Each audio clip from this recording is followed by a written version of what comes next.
whose words and cries of pain we will never hear, and yet to whom we are linked in a past that is never dead and never really past, and a future that never arrives but beckons us and keeps us going. And so history never ends, the last page is never written, and the best pages are written not by princes, presidents, prime ministers, popes, but by the people. For all their faults and shortcomings, the people are all we have. In fact, we are they. Thank you, ladies and gentlemen.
That should be doing it. Okay. My mic was unplugged for some reason. Classic stream start. Classic. Oh. How's everyone doing? It's a Wednesday night. I guess it's a weird time to stream, but fuck it.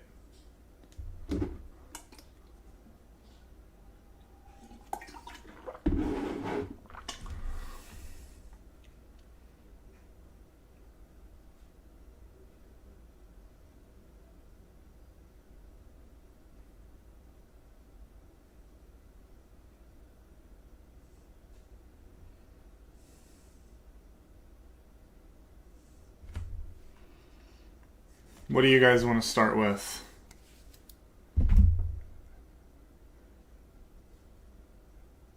FD excuse video? I haven't watched the video. I don't know which way it goes in, but I'm curious because, I don't know. We'll see. I assumed it might be pretty decent, but maybe it's not decent. I don't know. I guess we're gonna find out. You guys want to do that first, or you want to do the political quiz?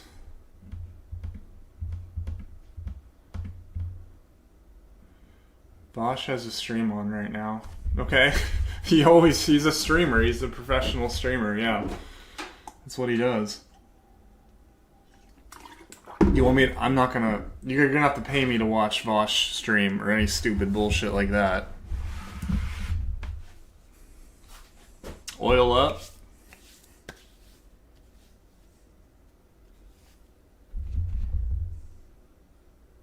You're gonna have to pay me a lot for that.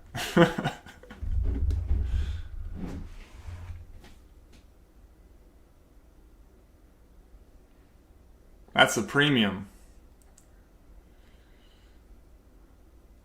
That's the exclusive subscription.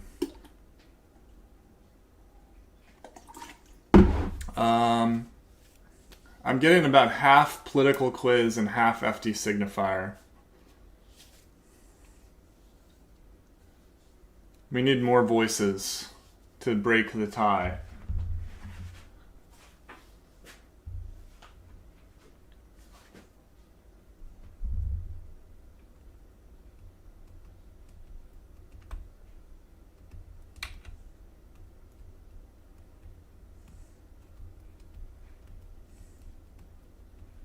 Or someone can pay and decide it just once and for all. We can put this to rest. Okay, well, it's quiz and then FD, so it's tied again. Okay, it's one more for FD. Alright, you already gave your vote for... and then there's another one for quiz, so it's tied. Okay, now it's 1 up for quiz. I think. No, you already said quiz, actually, so it's still tied. We're half and half, FD first or quiz first. Still. Quiz. Okay, it's 1 up for quiz. Quiz, another one, but now 1 for FD, so it's 1 up for quiz. Okay, I think it's... Okay, Soviet Al, you already said, stop trying to rig the vote, dude. But I think it's going for quiz. Oh, we got an FD. No, okay, I think it's quiz. I think it's quiz. Okay. Alright, I think we'll just do the quiz. Yeah, I think it's slightly in favor of quiz. Okay. So I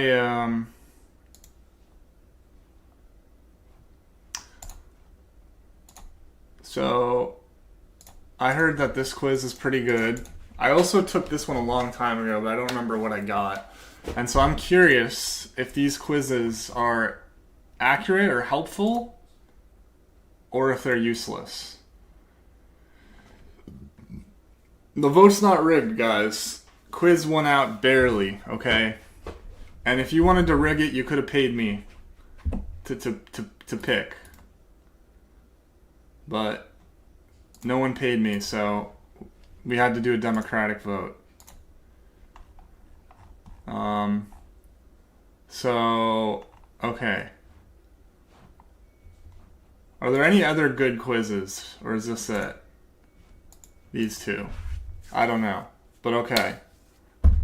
I heard this one is the best, but I don't know if that's true or if they're full of shit.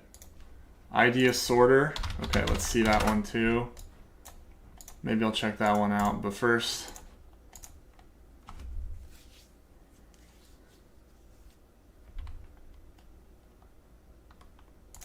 First, let's try the Prism political quiz. Okay. Alright, 51 questions. Okay. FD is a YouTuber, FD Signifier. This is my grandpa's health savings. Okay, well, I'm sure your grandpa will be fine. I don't think $2 is gonna... I don't think $2 is gonna save your grandpa, to be honest. Why are my walls blank? Because I'm a minimalist. I kind of... I don't know, I'm not like an adorner very much. I don't mind it, but like, I don't know.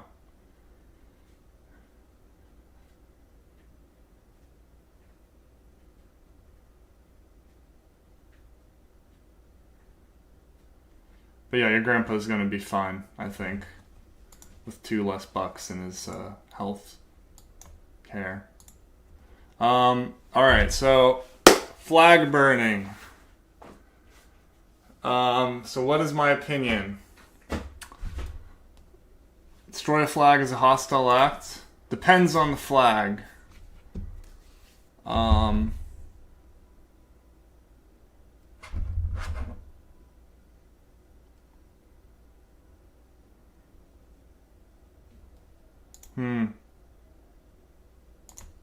I don't know, I kind of don't care about this issue. I feel like it's such a minor, irrelevant issue.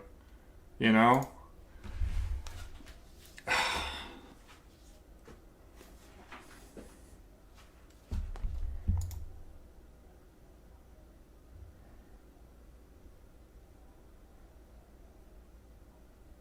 Yeah, I mean, I'm a little bit German, so maybe that's my German blood.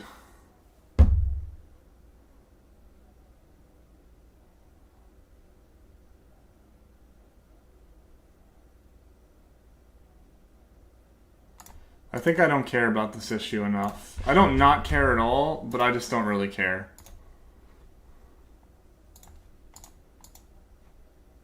Oh my god, so many words. Jesus Christ. I feel like this isn't very conducive to a stream. I don't know.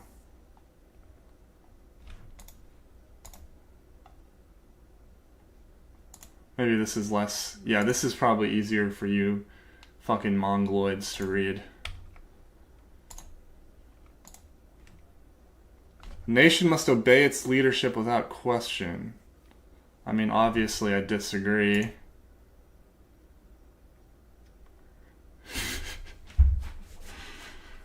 Do I disagree or strongly disagree? I don't strongly disagree because there's some situations in which you know,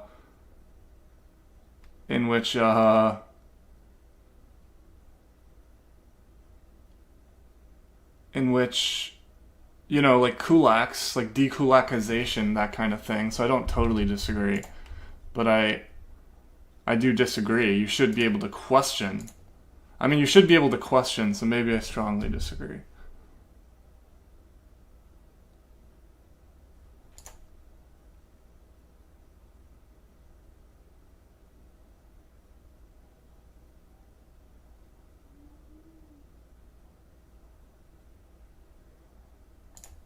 I don't know.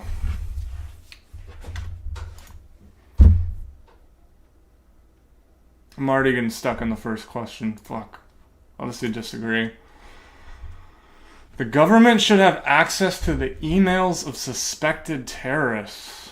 Again, it just kind of depends on, are these far-right fascist terrorists, or are they, you know, leftist terrorists?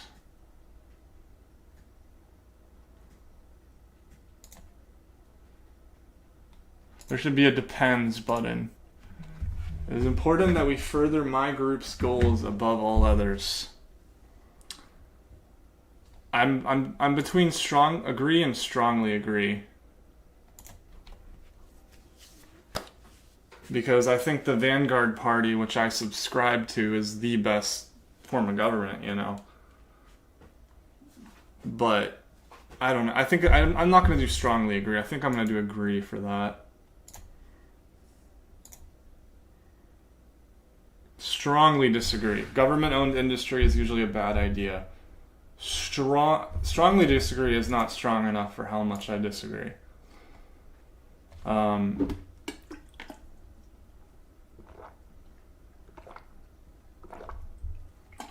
more industry is not government-owned, the worse.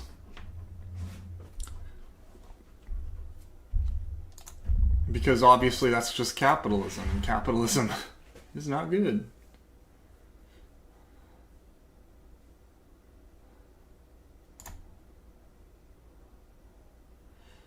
I mean, you can have a sort of a mixed economy and be successful in that way, but you're still going to have a bunch of capitalist scumfuckery, you know?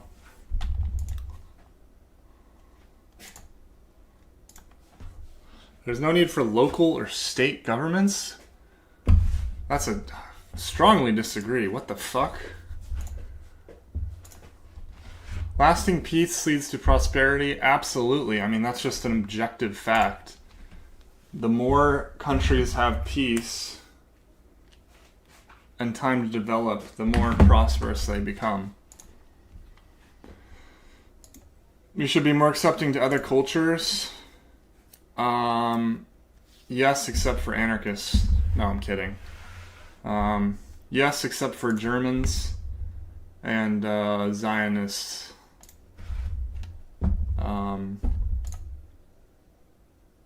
Yeah.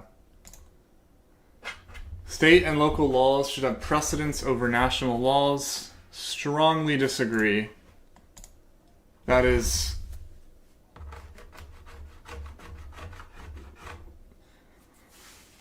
Because what you get with that is you get, you know, states or local areas superseding the interests of the people as a whole. You get local governments being able to just say, like, no, we're going to do what I want. Fuck everyone else, you know?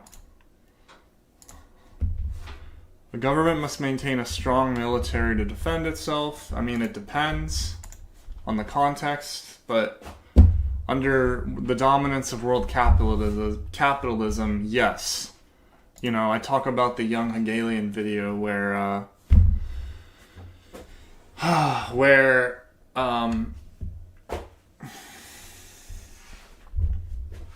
I'm sleepy. I'm a sleepyhead.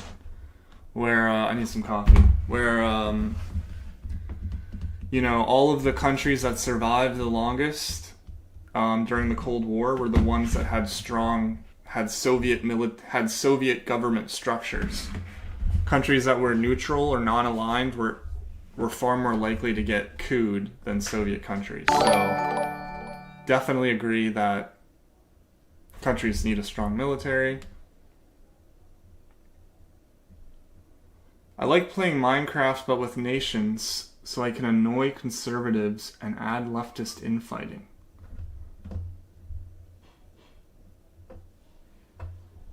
I don't. What the fuck do you mean? How do you play Minecraft with nations? I don't know what the fuck that means.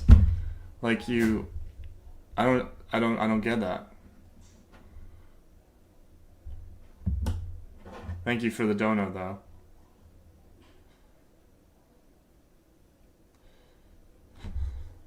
I know people like to run like communist Minecraft servers and stuff.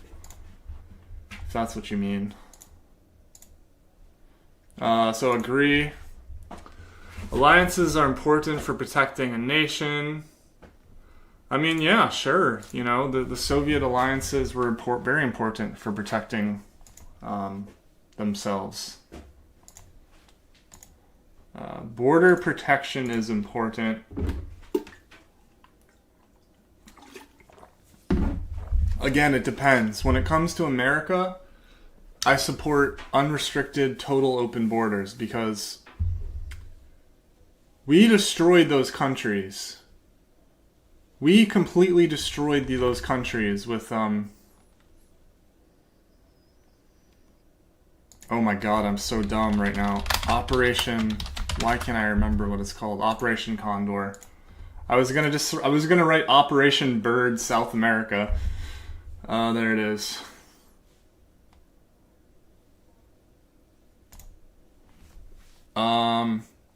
Yeah, but, you know, when you see how, you know, and this isn't even all of it, this is just, like, this is just from 75 to 83, and they couped, like, a dozen countries, you know, but way more than that overall, you know. So I, of course, support unlimited, unrestricted, total migration to America, since we destroyed their countries, you know. Also, the thing is that America relies on immigrant labor. It totally relies on low-paid immigrants to, like, keep the economy running, basically. Yeah,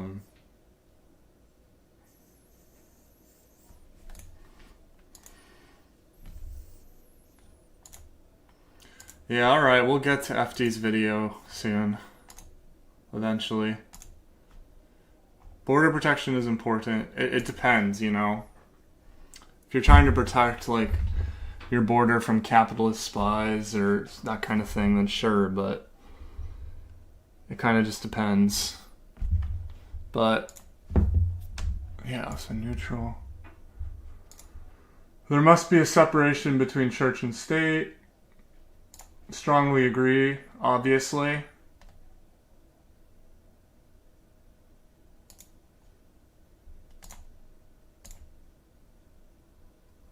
Democracy is more than a decision-making process.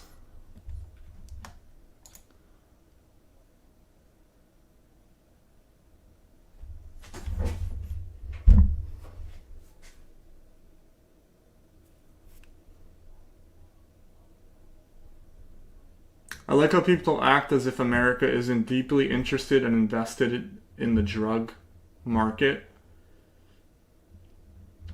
Yeah, I mean, that kind of touches on something else I wanted to talk about, which is whether America will invade Mexico in some sort of sense. You know, maybe like a limited buildup that gets bigger over time.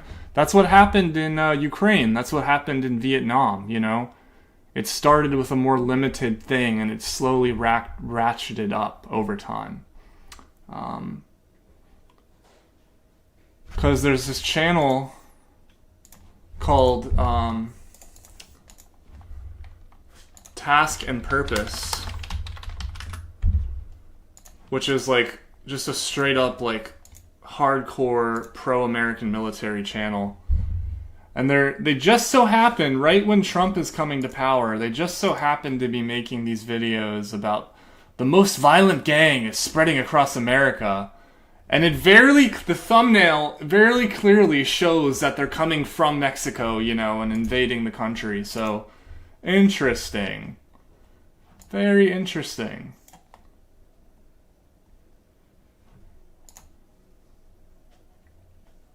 Because remember, why was Vietnam invaded? It was invaded dishonestly based on the idea that, oh, it's the domino effect, right? Like, we'll be under threat eventually, right? So we have to attack the Vietnamese to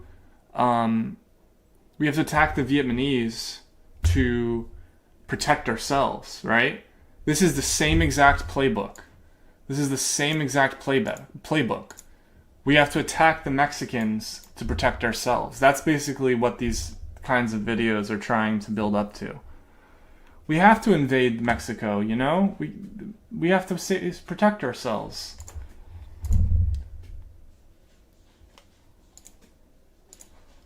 I'll be right back.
Jesus, my hair. Okay, that's good enough. Whatever.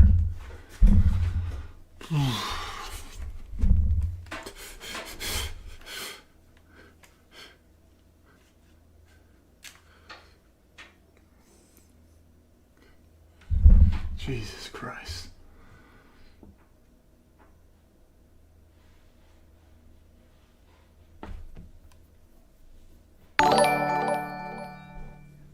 Thank you, Christian, again for the $2.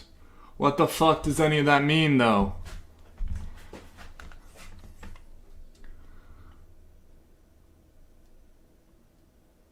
No phones, no one under 18, no water, no bikes, LGBT, Hamas.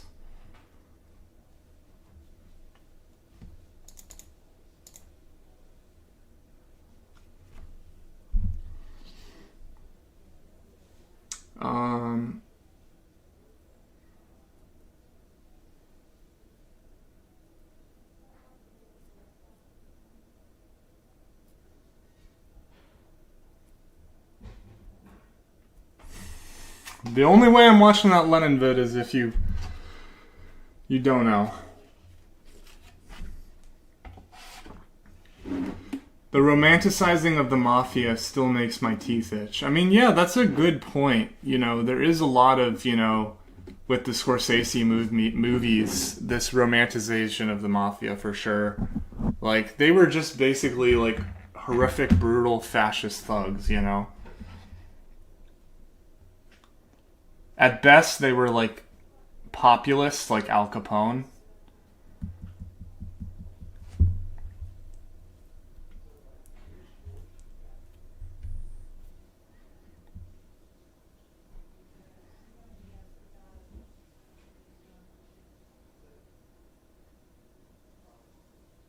Yeah, but I was thinking about watching that Mexico video. I don't know. I'm curious to see how he's spinning it.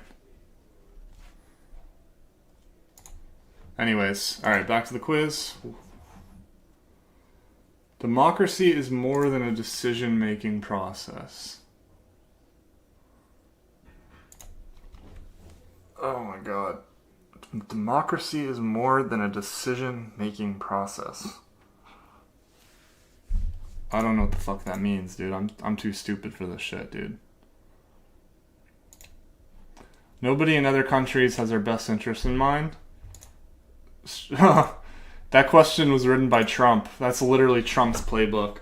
Everybody is out to get us. Everybody is putting America last. But let me tell you folks, no more. Okay? That's the end. I'm bringing back our jobs. I'm ending the crime. Strongly disagree. The government should not break up monopolies. Strongly disagree, obviously. Society cannot function without leaders and followers. I mean, as a strong proponent of the Vanguard Party, you know, I agree. But the leaders and the followers need to cooperate, and sometimes followers can become leaders, and leaders can become followers.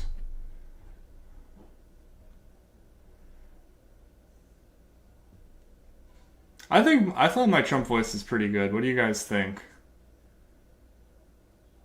Oh, damn. I guess I gotta add more of that, like, gravel to it, like, Kamala Harris,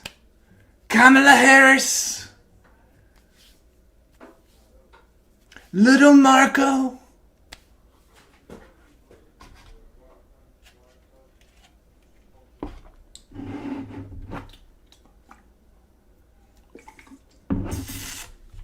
Anyways.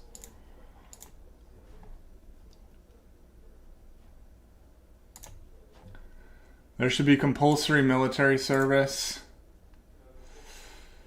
I disagree with that. I support gay marriage. Strongly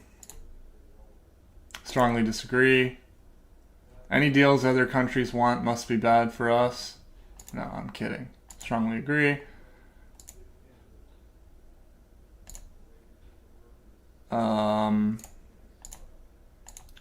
Any deals other countries want.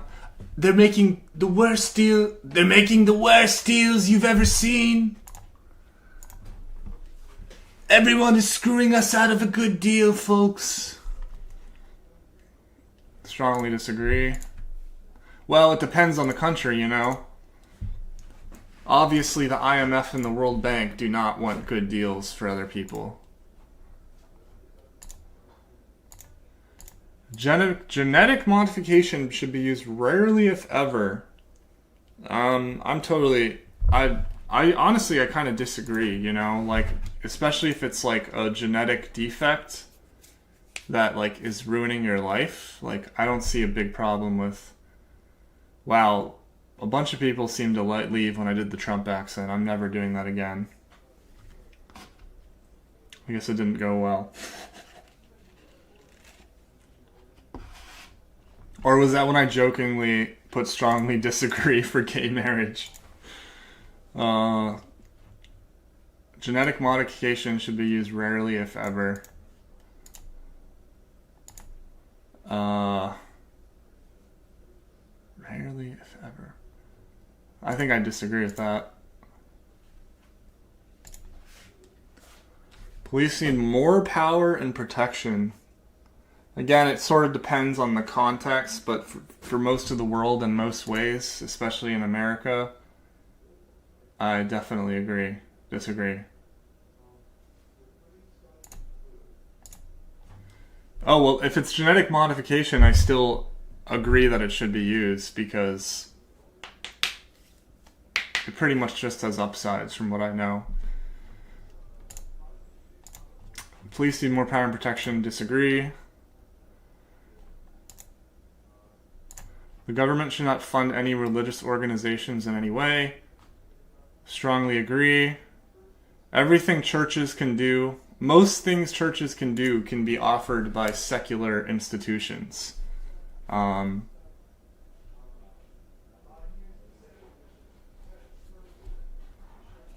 Charity, governments can do better than churches can do. a sense of community, governments can do as good or better than churches can do. So governments should not feel obliged or have to fund religious organizations. Theocracy is a good system of government. Nope.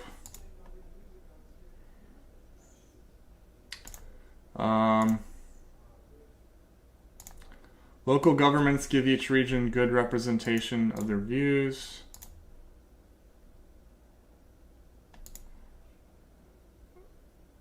I mean, of that region, yeah, for sure. They can.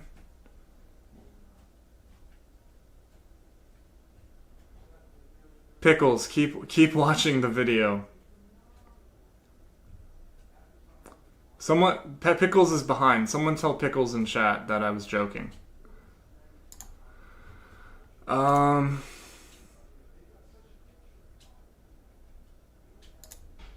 Local governments give each region good I guess agree.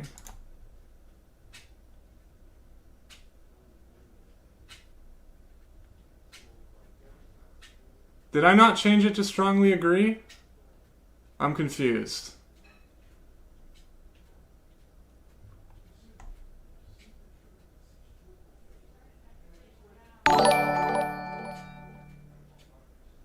Yeah, I could have sworn I changed it to strongly agree. I was very confused.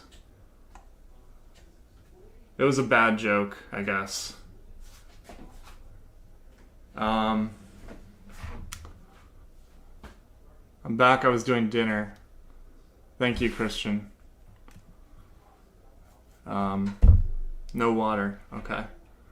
In the modern era, militaries aren't really necessary. I mean, I agree that they're far too big, but under the world capitalist imperialism, socialist states obviously need a military to survive.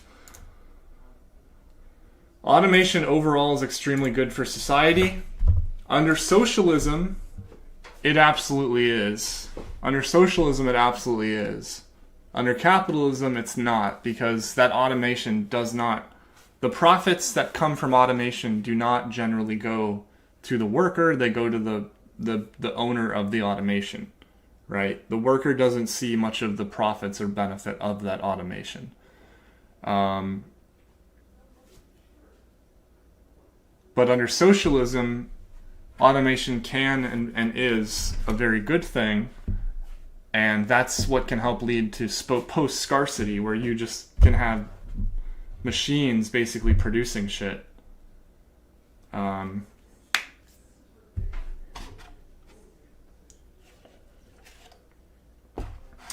And people can work less and less with the more and more automation, because when it comes to all sorts of technology isn't good or bad, okay, guys?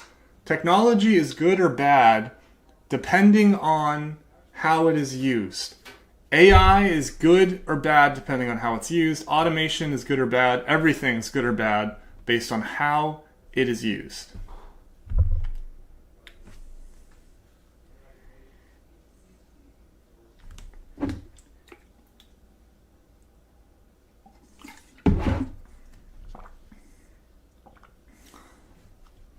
Doesn't say if the military needs to exist in some world. Yeah. Yeah, I mean, in an ideal world, there'd be zero military. And hopefully one day, or almost no military. There would just be, I don't know, defense, I don't know. But yeah. Anyways, strongly agree depending on the context. It's a good idea to test a poly in one state. Yeah, I mean, I agree with that. A good idea to test a policy before implementing it nationwide. Sure, why not? The internet should be banned. Oh boy.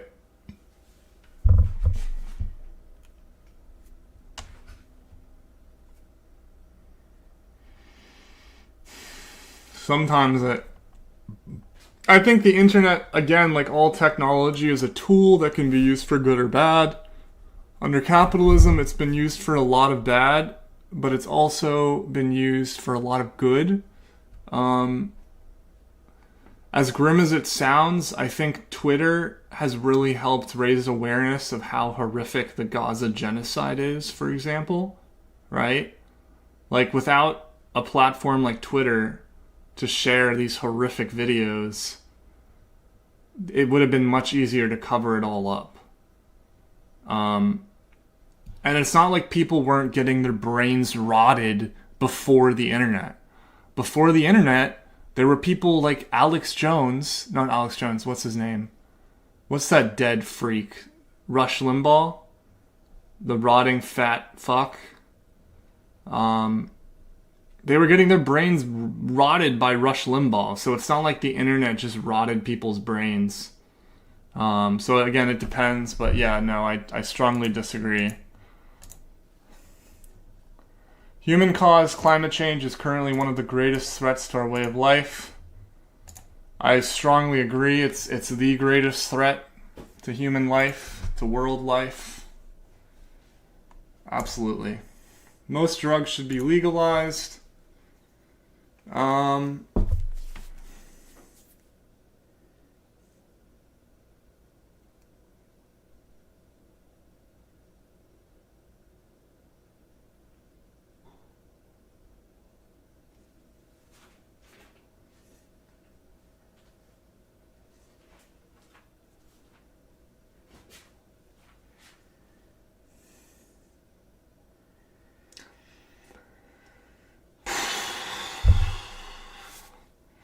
I guess so. I don't know.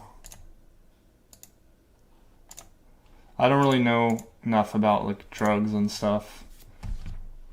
I'll just say unsure, but I lean towards agree. A military option should always be considered. That's a weird question.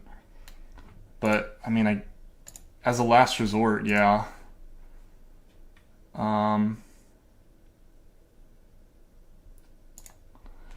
Police should be regulated more.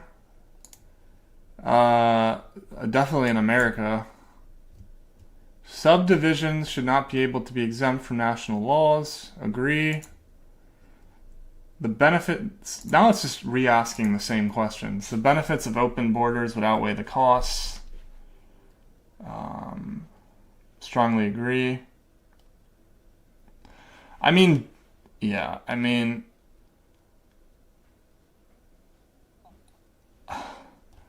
don't know if it's... I don't know. Agree. Alliances can pose a threat to a nation's sovereignty.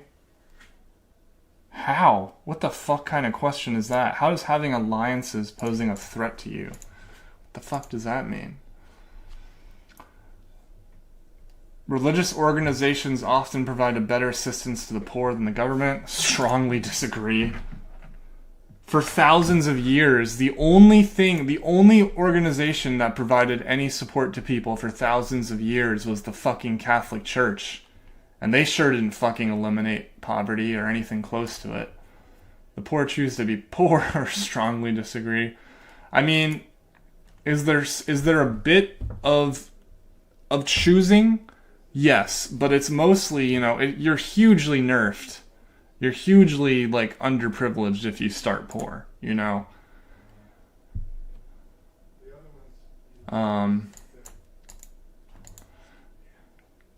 United Nations should have a military to enforce its resolutions. That's what China should do. But I think that, the yuan is better than most countries on Earth. So, if it used that military to stop shit like in Gaza, then sure. People should have equal opportunity to succeed. Extremely strongly agree. This is one of the core foundations of my worldview and philosophy, is that everyone should have equal chance to fulfill their potential. The more people asked, the better chance there is of reaching the best decision. Not necessarily. Sometimes, but not necessarily. Penty Lincola, I don't even know who that is.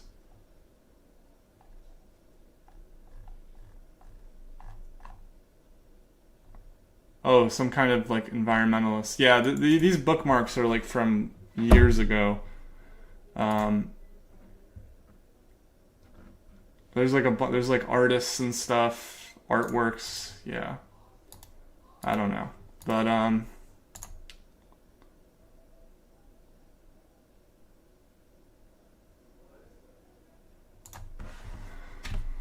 the more people ask, the better chance there is of reaching the best decision. I mean, not always. You know, not. It depends on. I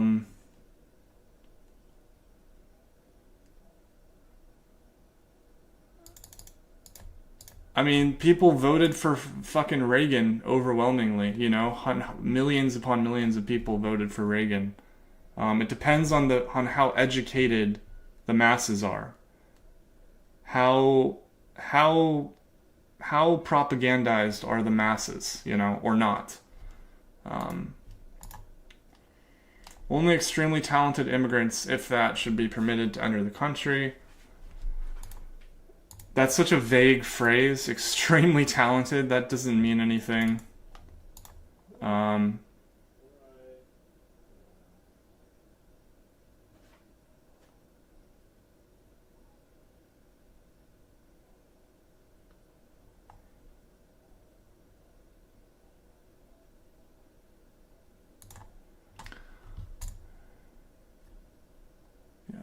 Disagree. Should be no more. There should be no police force. It depends on the system. All humans share a common identity. I mean, if by common identity you mean that they all are humans that should be treated equally, then yeah. Should put effort into getting a person on Mars in the near future. Who gives a fuck? Of all the fucking problems in the world, who gives a fucking flying fucking fuck about putting someone on Mars? What a fucking worthless... Save our Earth before we fucking worry about the rest of the world. The going to Mars. Public utilities like roads and electricity should be publicly owned. Strongly agree. Okay. Oh, so I just got the generic Marxist. Okay. Neutral for federal unitary. Neutral for democracy or authority. Fanatic globalist. I honestly would call myself a fanatic globalist. I kind of would. 50% military and pacifist. Moderate freedom. Fanatic equality. Extreme secular. Progressive. Extreme multiculturalist. And I got Marxist. Yeah, if I did the longer... I wouldn't call myself a fanatic globalist, but a fanatic internationalist, I guess. I feel like I got different results in the past. I got eco-Marxism, I think, last time I did this.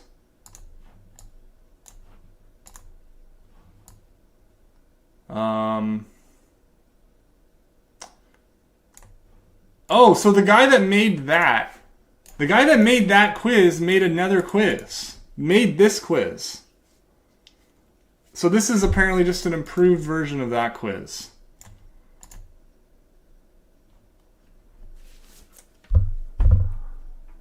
Alright, you guys want me to do this one, or do you want to move on to the FD video?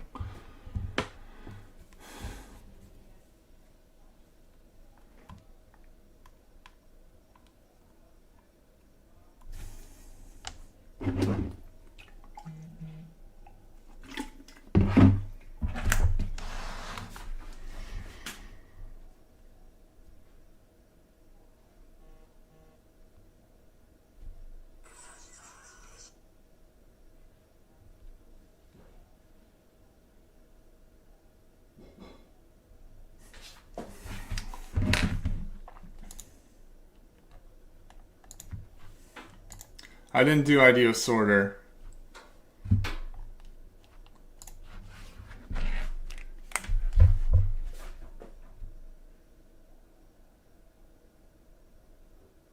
Hanging with the Ceodem show? What does that mean?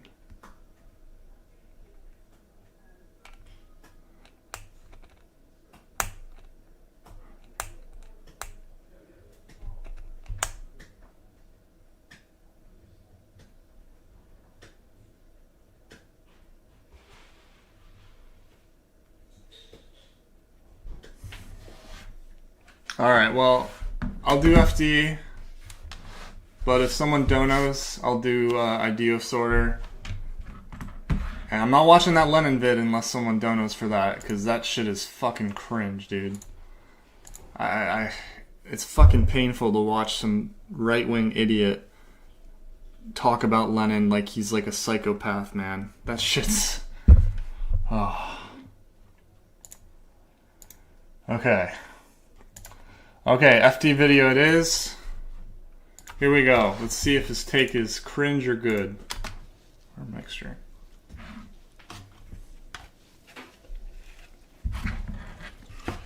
All right, not a lot of fun and games today. We're going to jump right in.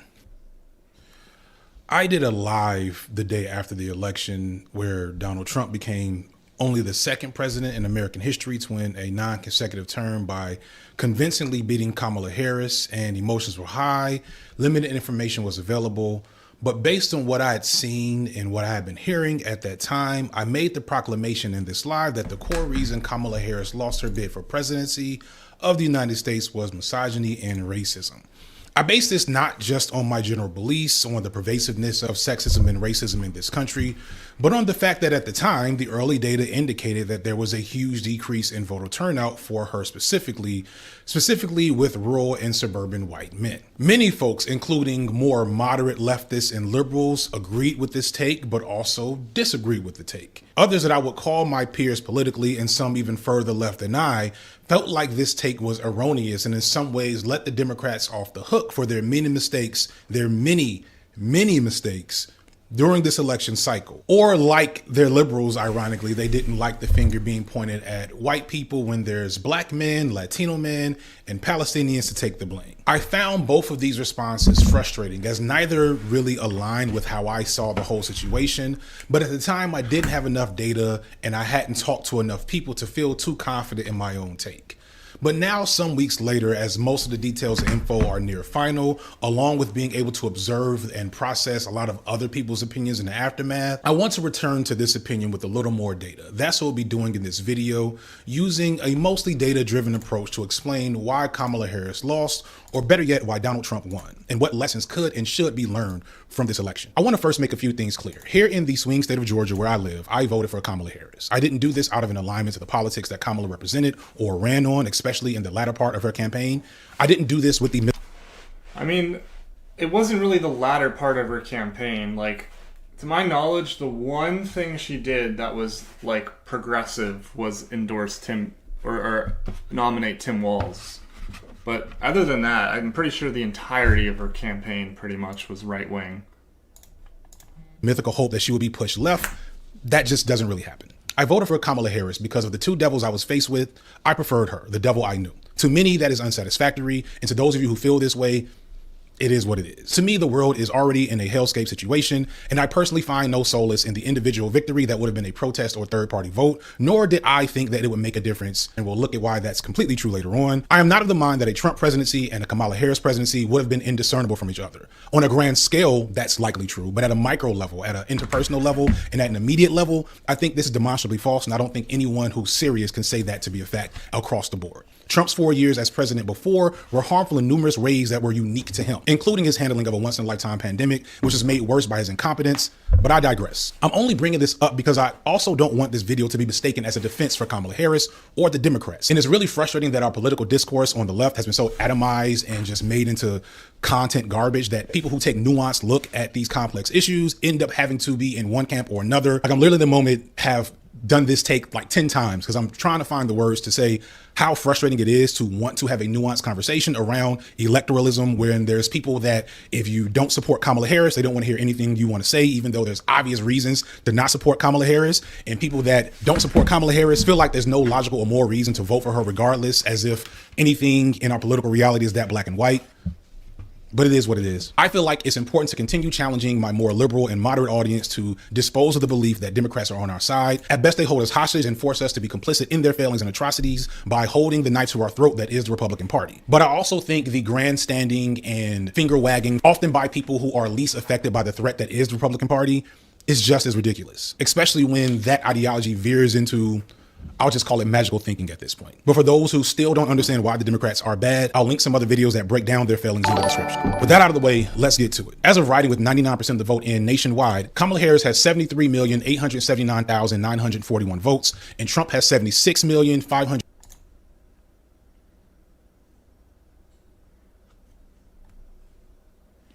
We'll get to Bernie Sanders after this, because that is somewhat interesting. In 28,000. And you guys already all watched FD's vid. I'm very impressed. It's been out for 2 hours. I thought I was fast enough.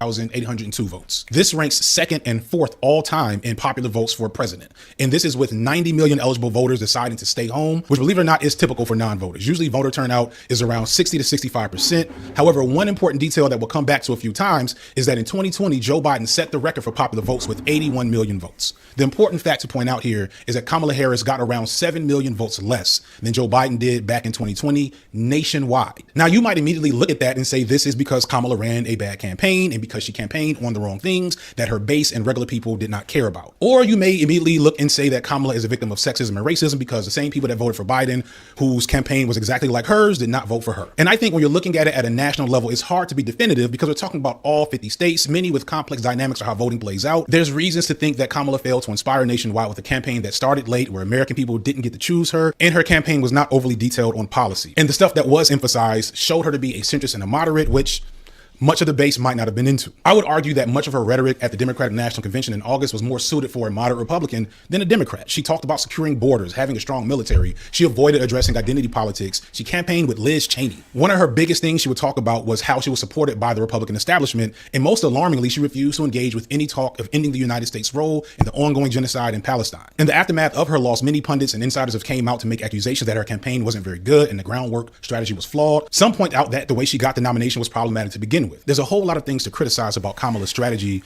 before you even begin to consider how this strategy was either informed by or was structured to deal with the fact that she was a black woman. Since the election, I've talked to a lot of black women, and one thing that's been said to me multiple times is that as a black woman in these types of spaces, it doesn't matter what you say or do or what you say you're going to do, you will always be received as woke and emotional and inherently incompetent and all these things. And yeah, that's the funny thing about Kamala trying so hard to appeal to the right, is that I've seen numerous people saying Kamala was too left-wing.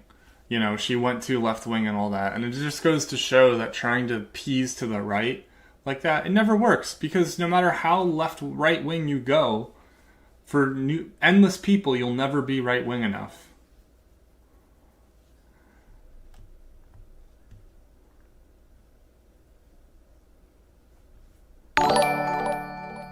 Oh, God. Oh, God. Fine. After this. One could argue that the conservatism of her campaign was an effort to counteract that natural narrative, a narrative that if you look at exit polls, she definitely seemed to stick to her despite her flawed campaign. And I'm not saying that to say that her campaign was good. I'm just saying it helps explain one of the reasons why it was the way it was. However, this doesn't seem to matter when you look at the data. When you zoom in from the national level and just look at the 7 key swing states that really decided this election, you begin to really get some answers. For those unaware or outside the US, our presidential elections are some bullshit, low key. The country has 50 states, right? And each state is worth a certain amount of points. If you win that state by getting the most votes in that state, you get all 20 points. Even if you only got 51% of the vote, you still get all 20 points. What this ends up doing is making it so 5 to 10 states that are up for grabs really control the entire election. And that's because most states in America consistently vote in a very specific way. Some states like Minnesota, for example, haven't voted for a Republican for president since 1968. States like Texas, on the other hand, haven't voted for a Democrat. I'm looking at chat like, fuck. Yeah, that's That's pretty much every time I look at chat.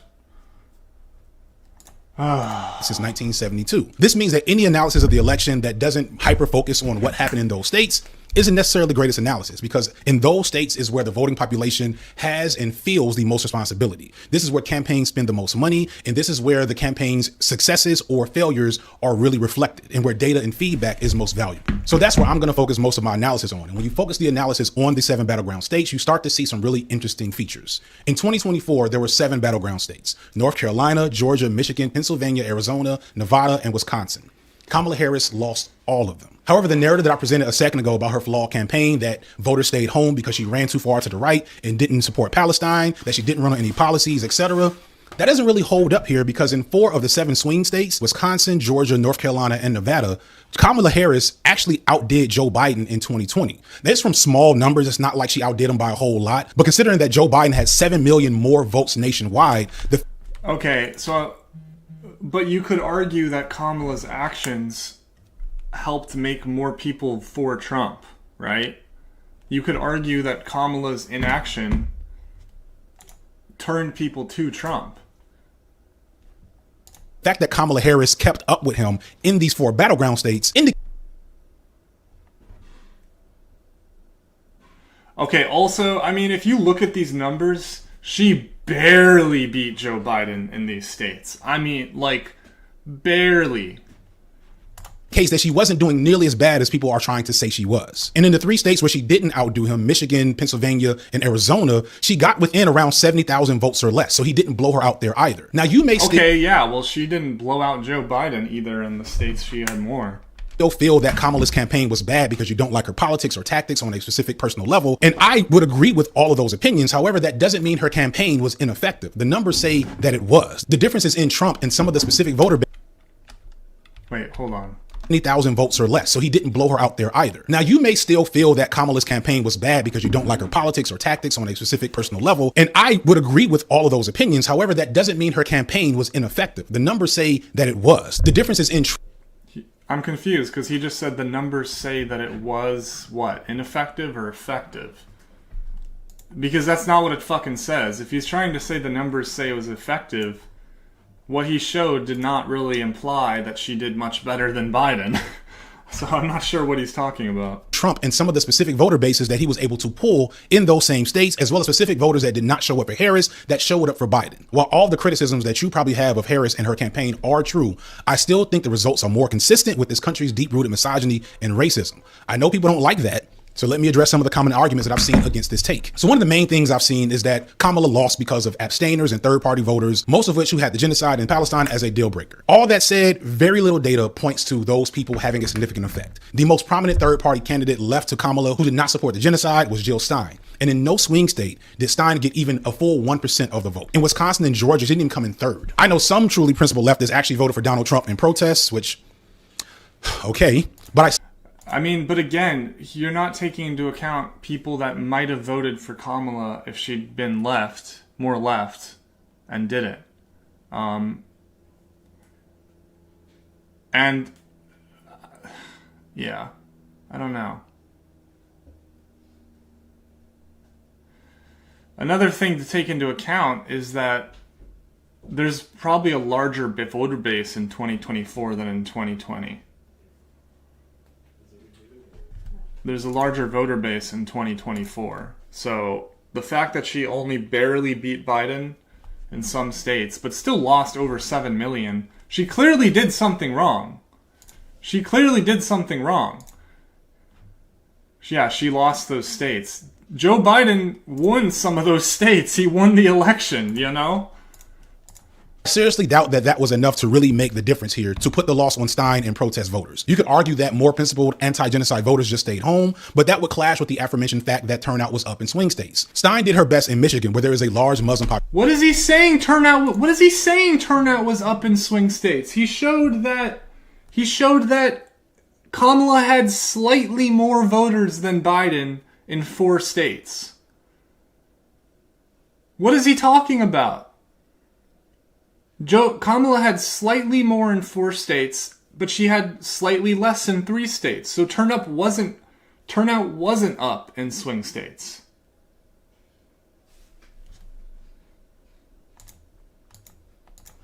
population, where there was also a well-organized effort against the Harris campaign because of her response to the genocide. But even in Michigan, if you add all of Stein's votes to Kamala's, she would still lose. This is important to point out for a few reasons, but for the moment, I really wanted to sink in with liberals and moderates who have went full mask off online with their vitriol towards the people of Palestine and the anti-genocide movement. In the days and weeks after the election, many on social media pointed at Palestinians and their supporters as the cause for Harris's loss, and it was gross and abhorrent to witness. People posted videos of them going to Starbucks, which, by the way, Starbucks was never actually involved in any boycott related to Palestine. That's just a significant marker of how uninformed a lot of us are online, myself included. But regardless of whether or not Starbucks was a part of the anti-Palestine movement, the fact that people were going there explicitly to spite Palestinians, that shit is whack. That shit is fucked up. All you should be ashamed of yourselves. People argued, well, these folks are just angry and they... God, every single clip of it, it's a black woman. Like, black women were the most fucking genocidal of anyone against the Palestinians. Very disturbing. Like, in the compilation I didn't even see these two, but I did a compilation, and it's all black women. Ugh. It's like, it's fucking pathetic, man. It's really pathetic. From Malcolm X to this shit, man.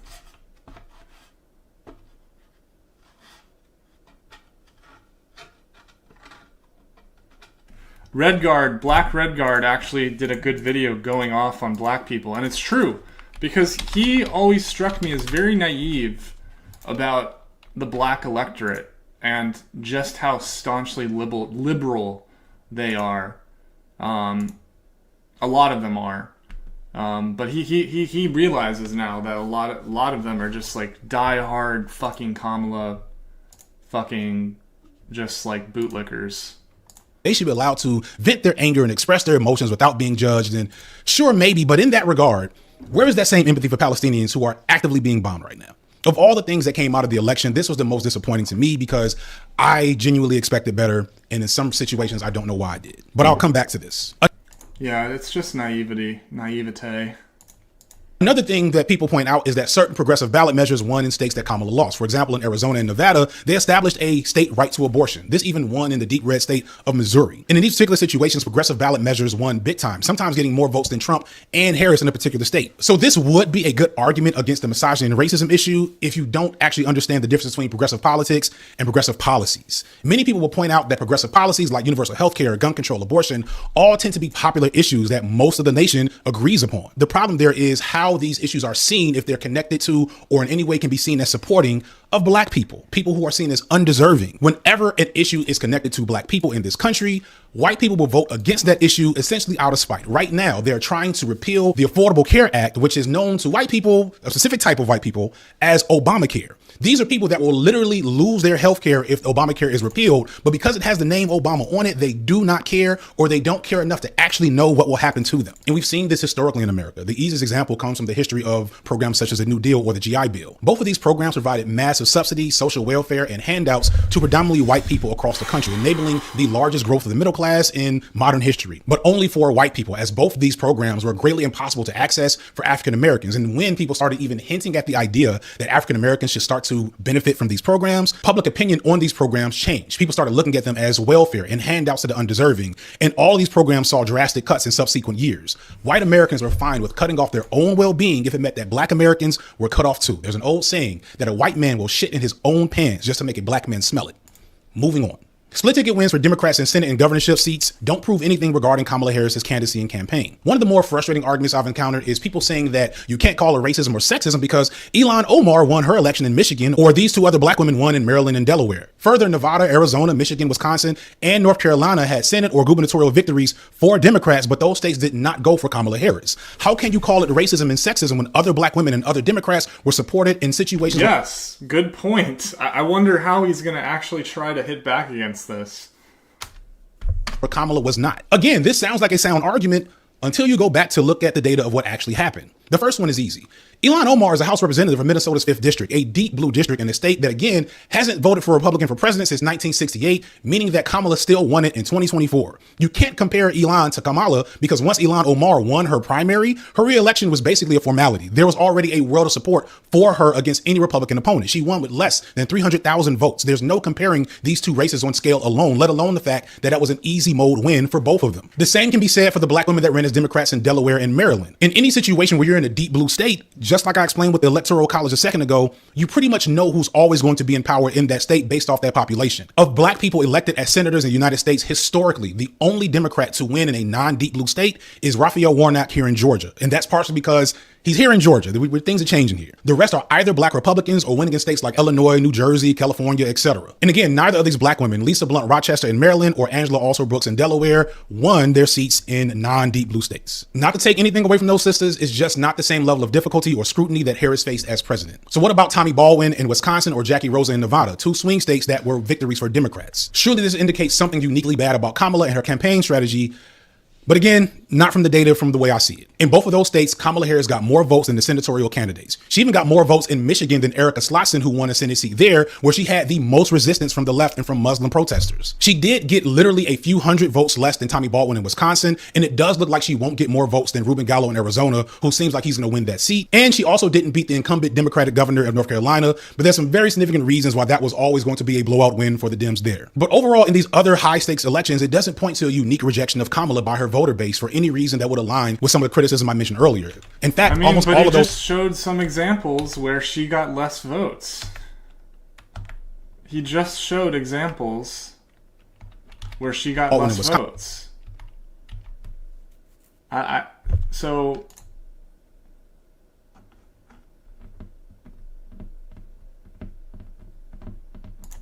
by her voter base for any reason that would align with some of the criticism I mentioned earlier.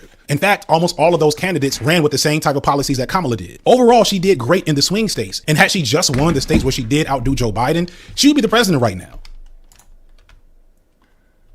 Okay, did I miss something?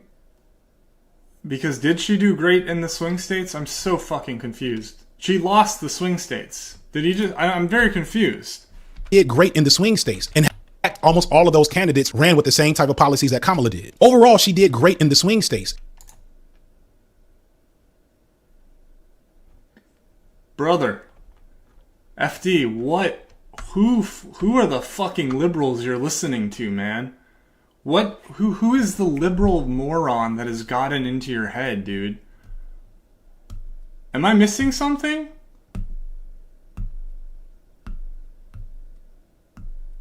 Overall, she did great in the swing states. She got less votes than Biden in 3, and she got more in 4, but she lost all of them. Dude, FD's brain has been fucking taken over by liberals. This is fucked up, dude.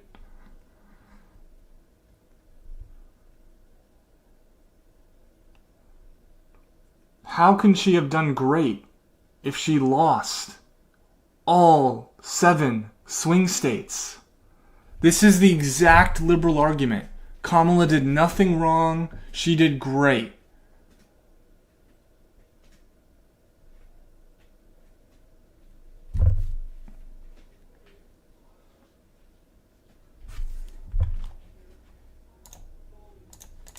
And had she just won the states where she did outdo Joe Biden, she would be the president right now. If she just won the states where she outdid Joe Biden, she'd be president. But she didn't. She didn't win those states. And do you think that's maybe because more people might have voted for her if she'd actually been more leftist in her policies?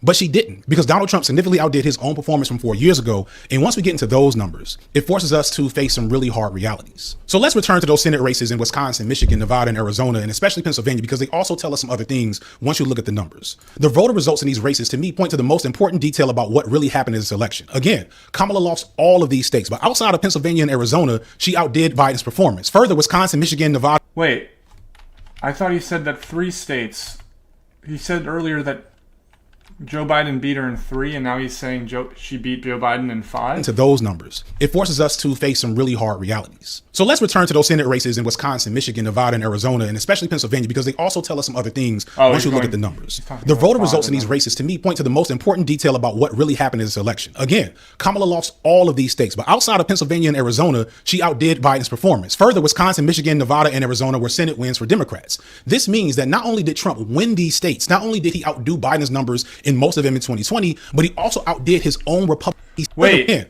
those states were Senate wins for Democrats. The Senate is a state election, right? The Senate is a state election. So why don't you compare Democrat senators winning and Kamala losing? Are you fucking kidding me? This video, unless I'm fucking stupid, this video is so dishonest. Because he goes to Ilhan Omar, and he's like, oh, it doesn't matter that Ilhan Omar, you can't compare that. Why can't you compare state senators, when it's a statewide vote, to a state election for Kamala? I mean, yeah, you can't compare Ilhan Omar, but you can compare Democratic senators that won while Kamala Harris lost.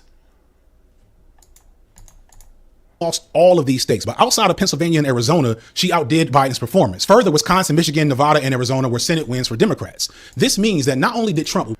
He just says it right there. 4 of those states that Kamala Harris lost in, the senator won.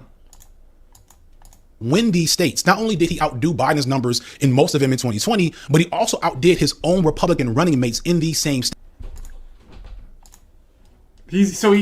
What he seems to be doing is he seems to be placing the responsibility for Trump's victory on Trump, and he seems to be trying as much as possible to say Kamala had as little to do with it as possible. That's what it seems like.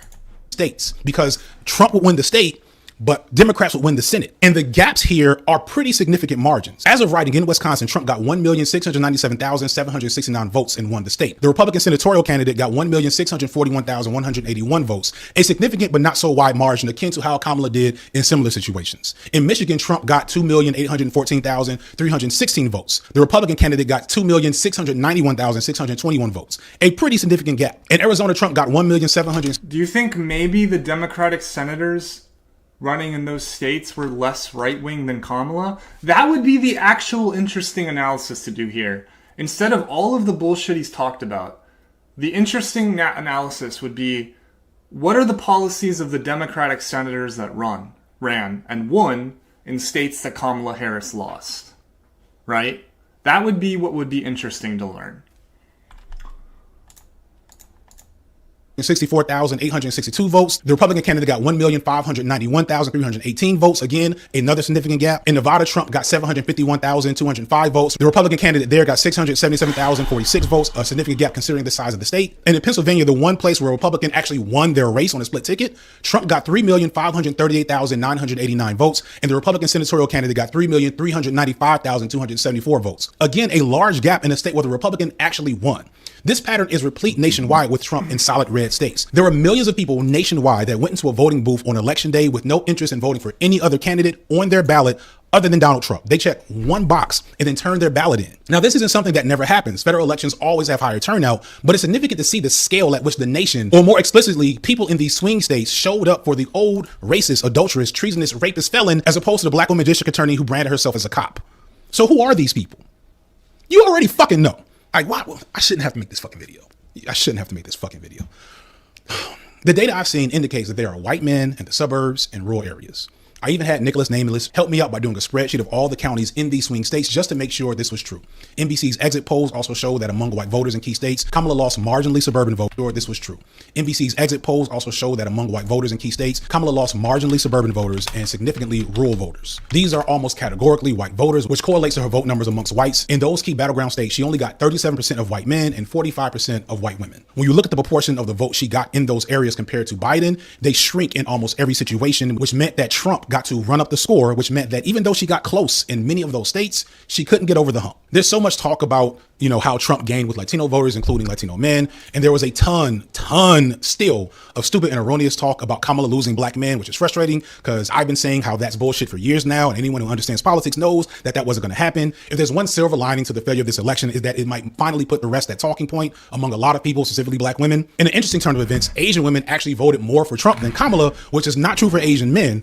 I'll let you come up with your own conclusions there, or maybe don't bother. Don't bother to even bother the Asian women or the Latino men or the black men. Do not waste your time. Because at the end of the day, white people make up 75% of America's electorate. And no Democratic candidate has won the white vote since Lyndon B. Johnson in 1968. So, you know, one thing I want to say about this is I do agree that some leftists tend to downplay the amount of racism in America. They absolutely do. They absolutely do. 100%. They just pretend that, oh yeah, no, the only reason anyone votes for Trump is like because they're poor. It's total bullshit. It's right wing. It's fucking Strasserite MAGA communist bullshit. Right? There is definitely actual racism in America, right? It's BS to say that there's none of that. But was electorate. And no Democratic candidate has won the white vote since Lyndon B. Johnson in 19... But guess what, FD? Hillary Clinton lost in 2016. Hillary Clinton was not fucking black. Guess what, FD? Obama won in 2008. Obama was black. Obama won decisively. Guess what Obama did? He had a semi-populist program. He had charisma, unlike Kamala, and he also had a populist approach to things. He was about change, you know? He was about change. Kamala didn't do that.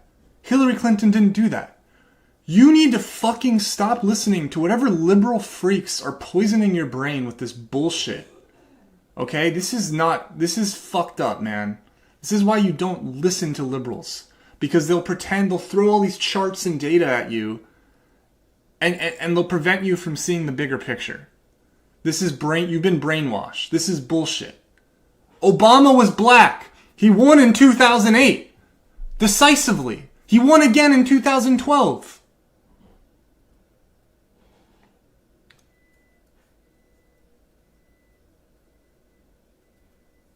A black man won twice.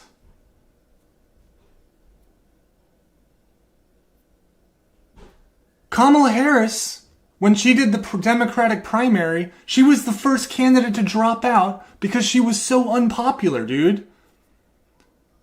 You're better than this, FD.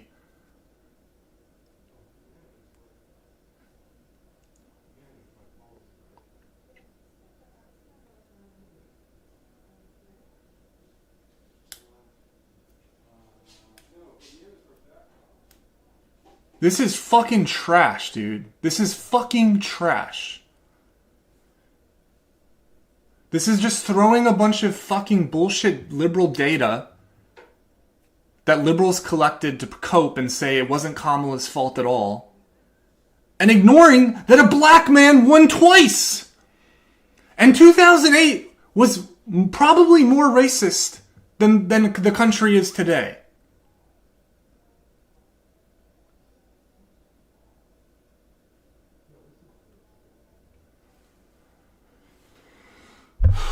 Oh, man. You guys gotta share this stream under FD's video so he sees this shit.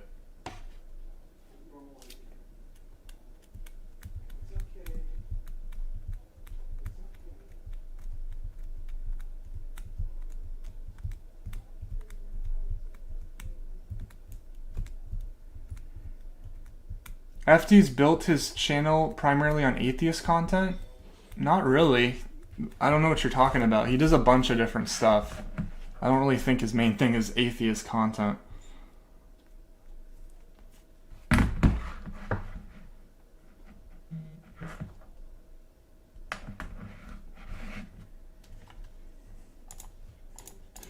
1968. The Democratic presidents that have won since then have won with a strong showing amongst whites and an even stronger showing amongst minorities. That is how they win the election. It's never the will of the white people of this country to allow a Democrat to be president, not in the last almost 60 years. I don't understand how what I'm saying here is controversial. You're showing Obama, who is a black man, who won the election. He won twice. He won twice. I believe he was the senator of Illinois as well. He won as a senator. And he won as the president.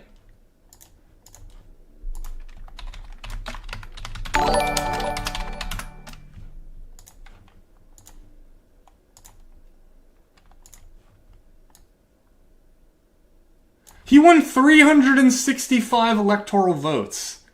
He won pretty decisively. He won a bunch of the swing states that Kamala lost. He won pretty comfortably. He won by 10 million almost popular votes. The primary contradiction is not racism, FD. It is, as it always has been, as Marxists have talked about for hundreds of fucking years, the primary contradiction is class. It's class politics. It's not fucking race.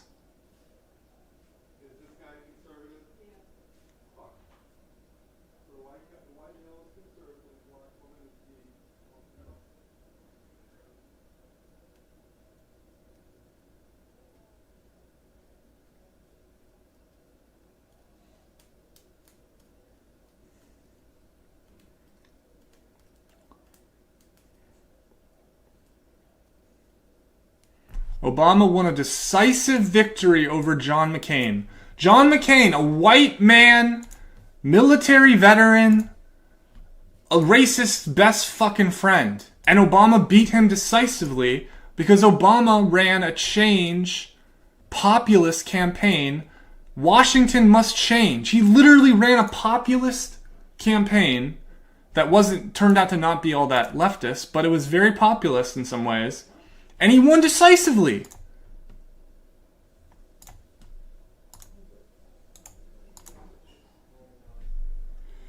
Dude, I almost had FD, man.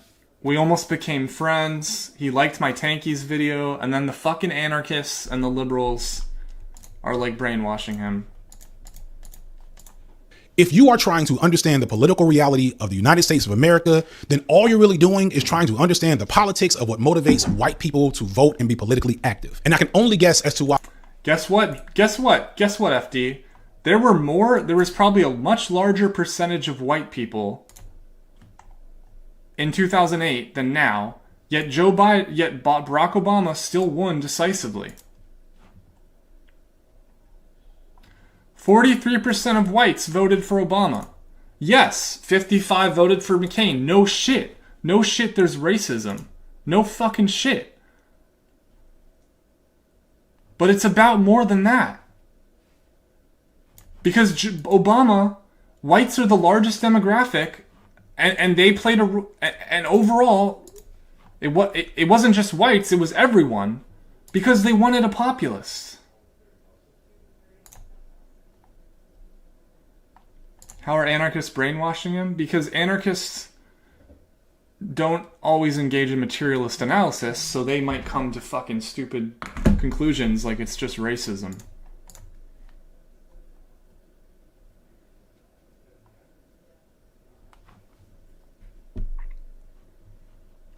I'm sure less white people probably voted for Kamala, but Obama won by 10 million votes. A black man.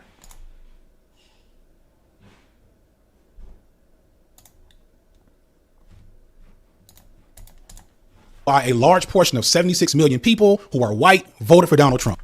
Oops. Fuck. Where was I? But now, some weeks later, that probably is significant in terms of the margins for Where which the fuck was Latino I? man or the black man is that it might Fuck. only assume that they felt something specific for Donald Trump that they didn't feel for Kamala Harris, and considering that this is a president who accused Haitian immigrants of eating people's pets and is threatening to use the American military on America. Obama won again in 2012, by the way. Again. Not as decisively, but he still won by 5 million votes. And America has only become less white. America has only become less white since then. So it's not mainly about racism. That's just bullshit.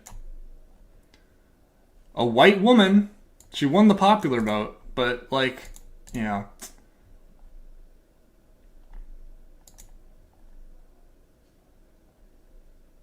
It's just fucking disgusting, man. It's so delusional. Like, Obama won by 10 million votes because he ran a populist campaign. Kamala lost by 2 million, mainly not because she was black, but because she ran a right-wing campaign.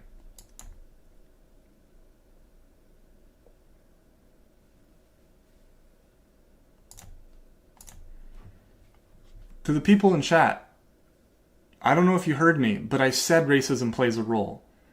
But it's obviously there's a lot more to that when Obama won in 2008. And I'm sorry I keep repeating that, but FD literally showed Obama on the screen, yet said it was about racism anyways. Played here. Trump made incremental gains with almost every minority category. I want to point that out, right? Black men, black women, Latinos, Asians, and so many other folks. Small gains for Trump. That probably is significant in terms of the margins for which he won. But for the most part, in those swing states where Kamala did nearly as well or better than Biden, the big change here is that her voter base in suburban and rural areas actually drops compared to Biden. The percentage difference between Trump versus Biden and Trump versus Harris in rural and suburban counties widens. Harris only... Dude, this is all just fucking brain rot, dude. FD, you're just... This is all just a bunch of brain rot, dude. Obama won by 10 million votes, FD.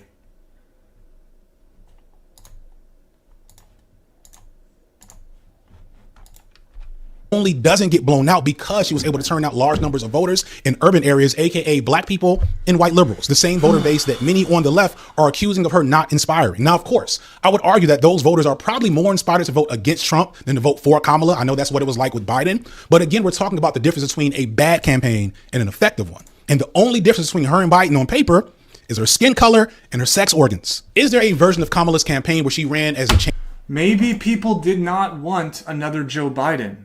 Maybe after 4 years, they didn't want Genocide Joe.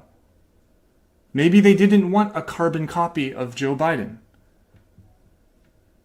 Maybe there wasn't a COVID pandemic anymore to make Trump extremely unpopular. Yes, maybe there was a little bit of racism involved.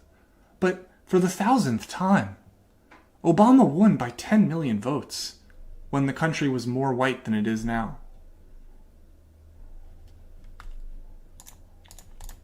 change candidate promised universal health care and to save the environment and give stimulus packages to workers that wins her the election? Maybe. I doubt it, but maybe. But when you look at the exit poll data, 92% of voters that voted for Trump said Kamala was too extreme as a leftist. They called her a communist even as she ran a center-right. Maybe. I doubt it, but maybe. But when you look at the exit poll data, 92% of voters that voted for Trump said Kamala was too extreme as a leftist. They called her a communist. Yes. So you're not... So what happened is that people stayed home primarily. That's the primary thing that happened. People stayed home. Right? And people will say, oh, but Kamala got 5 million more votes than Obama. Yeah, no shit. America's population has grown greatly since 2008. Even as she ran a center-right campaign. It's, as I said earlier, about people not actually believing the things that black women say or do, only attributing them a set of woke features. No one in this election ran on policies. Trump said on the debate stage, when they asked him about repealing Obamacare, which some Trump voters didn't even know was the same thing as the Affordable Care Act, that he had thoughts of a plan. He doesn't, of course. No Republicans have a plan to replace Obamacare, but they know that talking about replacing Obamacare gets those people in their base to vote. What are they voting for? It's not policies. In some blind surveys on policies, when people got the issues based solely on what the person was going to do, these studies found that people prefer Harris's policies over Trump's almost categorically. Again, you can't tell me that Trump voters were inspired by his policies compared to Kamala's. There's no evidence that points to that. Harris did not run on some serious woke agenda. She didn't.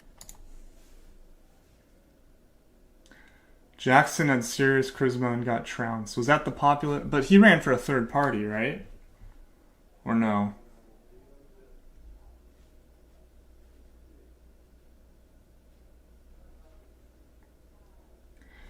The reason that Kamala ran a right wing and Trump didn't lose more voters is because it doesn't matter how much you appeal to the right by just going to the right. That's not going to make people want to vote for you on the right when they already have a right-wing candidate that they can vote for, right? She didn't differentiate herself enough from the right. And we see this with how Obama ran his campaign. He literally talked about cleaning up Washington, D.C. He ran a populist campaign and won decisively as a black man.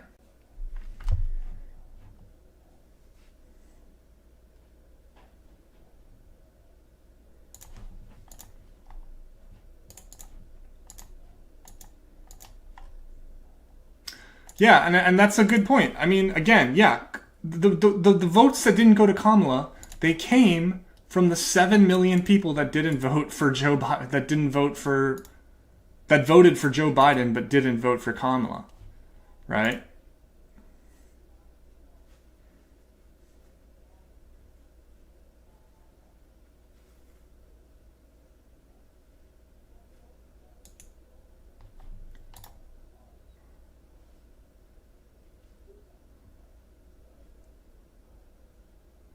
Lena, I don't know what the fuck you're talking about.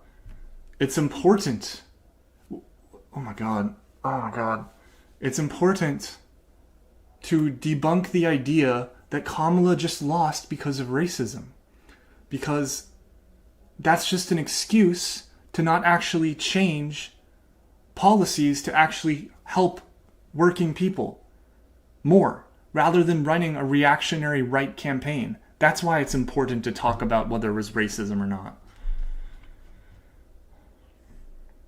What's the anti-racism agenda going forward? Yes, he is. That's the whole point of his video. That's literally the whole point of his video. That Kamala lost mainly because of racism. Talk about race or gender hardly at all. She ducked the conversation around trans people, talked about strong borders, didn't mention the police violence or racism basically at all. She approved fracking, yet liberal pundits are trying to say she was too left and too woke anyway. FD's argument in this video is that it was mainly racism that lost Kamala the election. That's been the whole point of the video.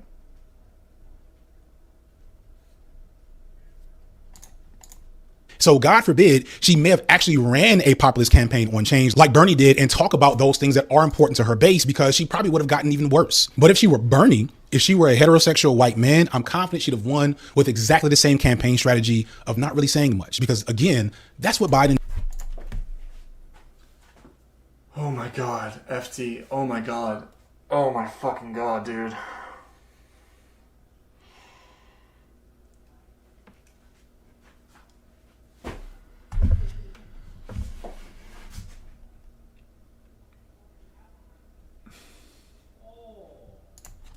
Okay, I guess I'm, for the 18th time this video, I'm gonna go back to Obama, a black man, winning when the country was more white than it is today.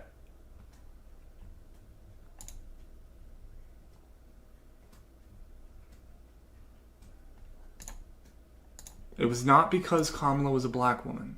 It's because she didn't run a populist campaign. And she was the follow-up to an unpopular president in Joe Biden, but didn't want to differentiate herself from Joe Biden. This is just liberal bullshit, man. And did in 2020. I want to be clear. I'm not saying that racism and misogyny are the only reason she lost. And when you look at Why are you surprised he's making this video? Guys, I don't think you understand who FD is, okay? He shared my Tankies video and praised it. He shared my video defending the Soviet Union and said it was good. Okay?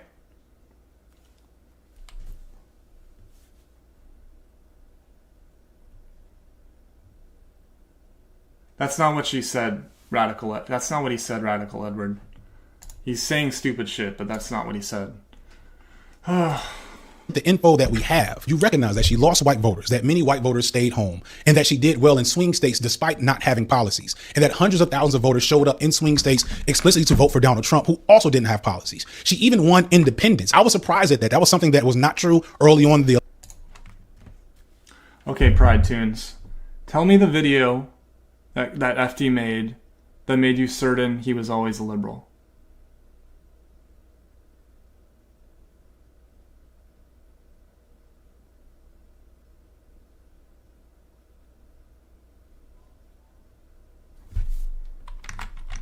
Because I don't think a liberal would have liked my Tankies video.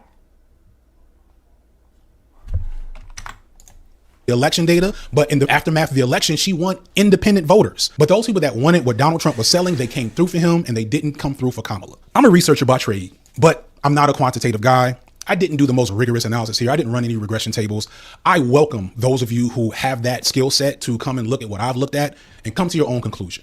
I hope that I'm wrong, to be honest. I wish we lived in a world where American voters cared so much about Palestine that they stayed home. I wish we had a voting population in this country that cared so much about policy details that they weren't inspired to vote for a candidate who provided none. But nothing in the data points to this. And I think we on the left need to get that through our skulls, considering everything. This is also just such a nihilistic view. It's just like, yeah, I know, they're just racist. That's it. They're just racist. That's it. There's no policies. The policies don't matter. I mean, this is just a hardcore liberal video.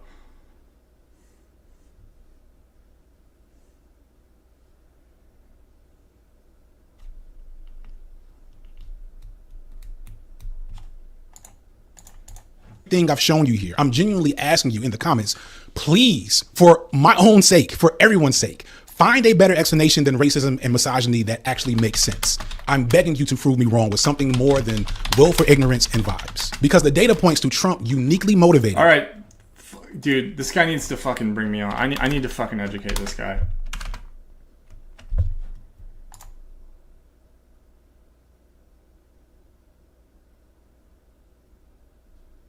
Yeah, what is Afro-pessimism? Would you call this Afro-pessimism?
He's saying that the decisive factor was racism, not the main factor. Jebba, do you know what the word decisive means?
a specific type of voter that shows up only for him, only for his unique brand of racist, sexist, authoritarian posturing. He gets rural America voting in a way they traditionally do not. Trump could have actually beaten Obama in '08. There's people like memeing like Obama's gonna come back in 2028 or whatever because Trump's gonna try to run for a third term.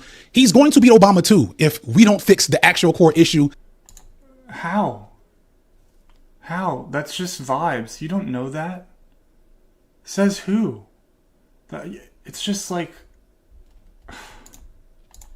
that this country's dealing with. So I'm sorry if I'm heated and I'm coming off like hot to anyone, but to me, it's absurd that we're tossing out this explanation when it's the only one that actually tells us where we are as a country. There's a video from Innuendo Studios I like to talk about in these situations called There's Always a Bigger Fish. And it's to me one of the more important political videos on this platform if you want to understand what motivates the conservative mind. In this video, he argues that the embarrassed millionaire thing is inaccurate. I know a lot of people are saying conservatives vote for Republicans because they think they're going to be rich. And there's all these people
that are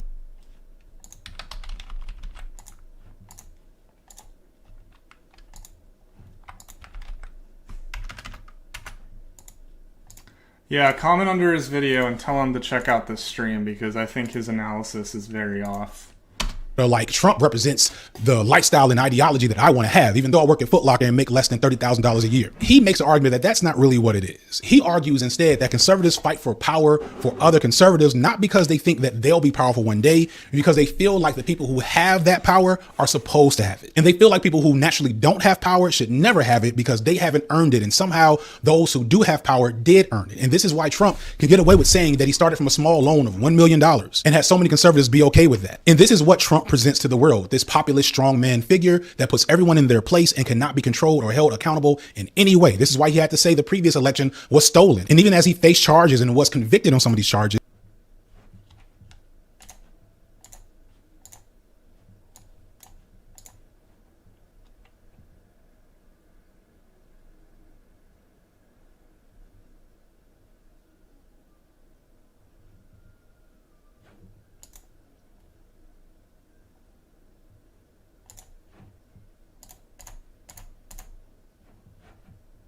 Please shut the fuck up. Please, for the love of God.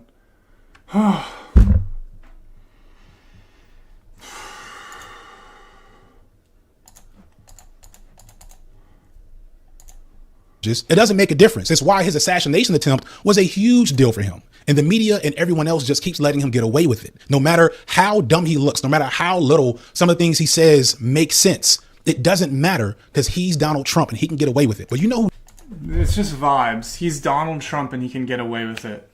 It's not because, you know, the Democrats have abandoned class politics, as Bernie Sanders said. It's not because, I mean, they were never super class, but it's not because they just keep going right and right.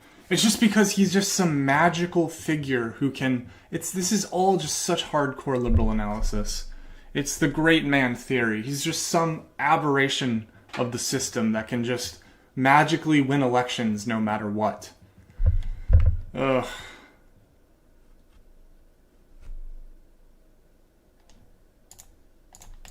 Who doesn't get away with anything in America ever?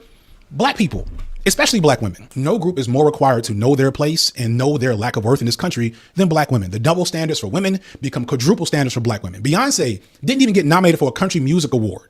What the hell made you think that we were going to elect a black woman as president of the whole country, even in 2024? I'm sure you can pull out some surveys that say more left-leaning people would have voted for her if she endorsed a ceasefire or ran a more left-wing campaign. And of course, her decision to campaign with Liz Cheney and all the other bullshit wasn't good. And I want to again be clear. Kamala wasn't that great of a candidate to begin with. In 2020, she was the first. So what would you say in response to surveys that said more people would have voted for her if for a ceasefire? You're just going to say that and move on? Candidate to drop out. Do y'all remember that? For 4 years as vice president, she didn't do much to impress or inspire. And if the Democrats had a primary this time around, she probably would have lost to Amy Klobuchar or her own running mate, Tim Walz, or likely the next Democratic winner, if you want to put money on it, the American Psycho himself, Gavin Newsom. All of this is true. But that's not what happened. What happened is she ran and she almost won 4 swing states, and she lost because Trump brought out his squad. And his squad are rural Americans greatly unified behind some very, very specific interests. The reason I bothered to do this work is because I really need those to the right of me to stop blaming the far left for this loss. Yeah, it's waffling, man. He's waffling back and forth. Wait, hold on. And she lost because Trump brought out his squad. And his squad are rural Americans greatly unified behind some very, very specific interests. She didn't lose in any way because of her politics. There's no politics she could have done. She lost because she was a black woman. There, FD just said it again. Ugh.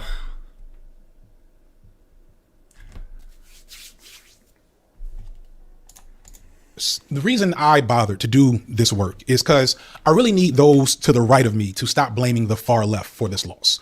The numbers show we didn't do much. You're showing your own true colors with the way you're responding to this loss. You're proving everything we say about you to be true by pointing the finger at Palestinians, Latinos, and black men instead of some of your own cousins and husbands who have the real impact here. We barely had any impact at all. I also need those to my left to get a reality check. You don't know that. You just don't know that. Because how many of the 7 million people that voted for Biden but didn't vote for Harris didn't vote for Harris because of the genocide or because of how she was like horrible on climate change, wouldn't talk about climate change much or anything else? That because we barely had any impact at all.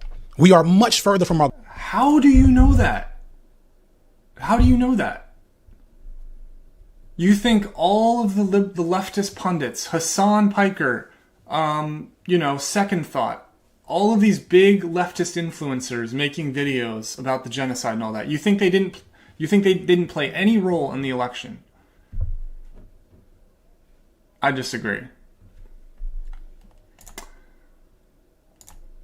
Our goals, and many online like to believe. I'd argue that much of our behavior online, from the infighting to the purity testing to the constant engagement with rage bait, is a core reason why we're not nearly as far along as we think we are. We're chasing.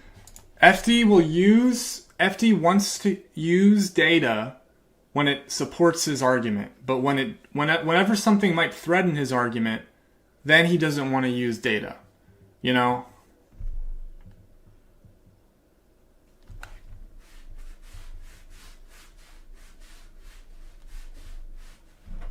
Yeah, Prenti broke with Bernie over Yugoslavia.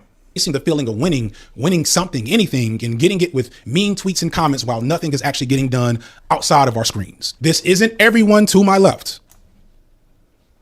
You know who you are, but it's some of you, and you know who you are too. This election's results are beholden to the same massive forces that American politics have always been beholden to. White supremacists. The liberal position seems to be that she would have lost more Israeli supporters than she would have gained Palestinian supporters. Demonstrably not true if we're talking about data, because polls for a ceasefire. 67% of voters, including 56% of Republicans and 69% of Democrats or independents, want a ceasefire. And yes, Kamala sort of said like a ceasefire, I think, maybe. I don't even know if she did. But not nearly enough. Permanent ceasefire. They did not want a permanent ceasefire. Harris never called Harris never called for a permanent ceasefire. Absolutely not.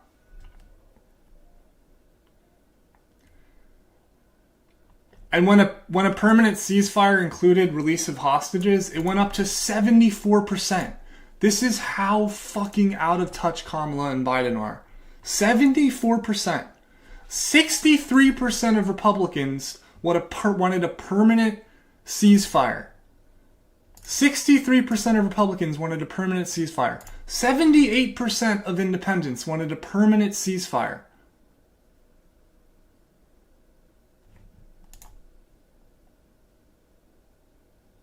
I might have to make a video about FD's video because it's so disappointing. Patriarchy in its varied and most subtle forms. Again, if you don't see the role that racism and misogyny played in this situation, I invite you to present your best argument in the comments. But then after that, tell me what you're doing next.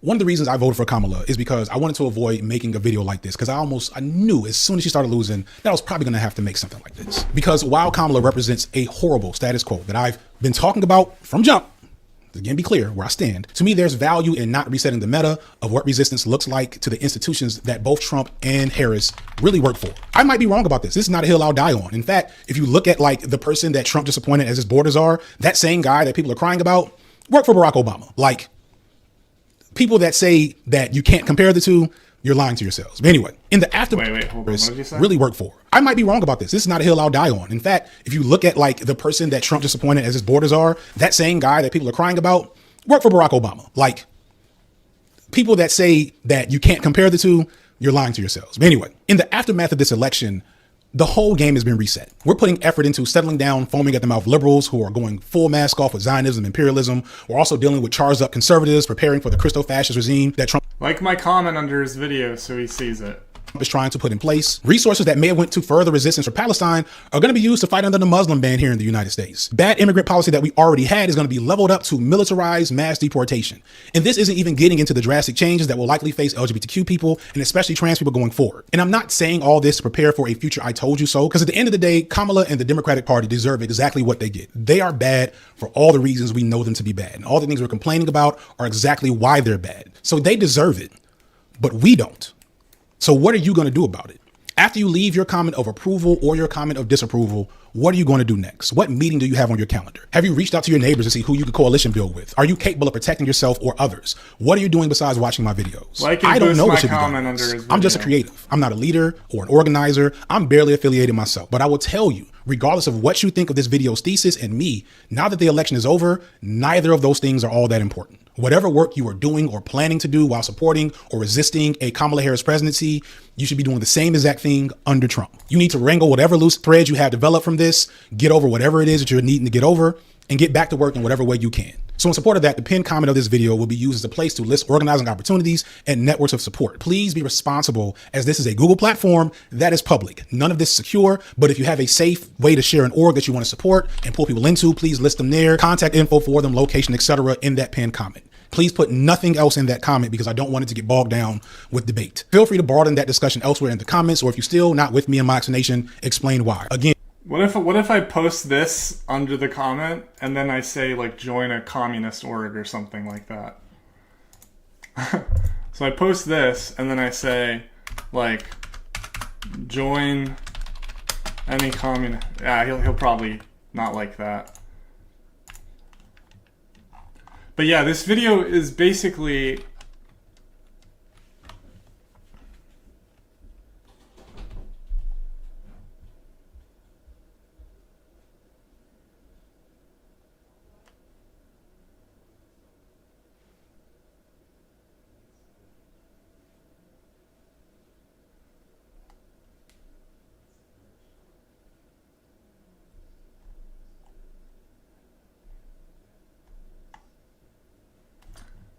wow.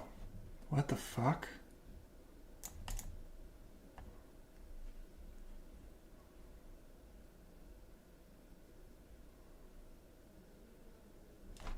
Yeah.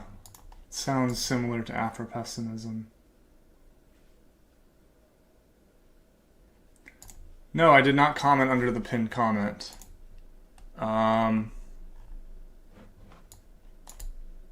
Oh, already, like, it's already just, like, endless comments under it, so. But yeah.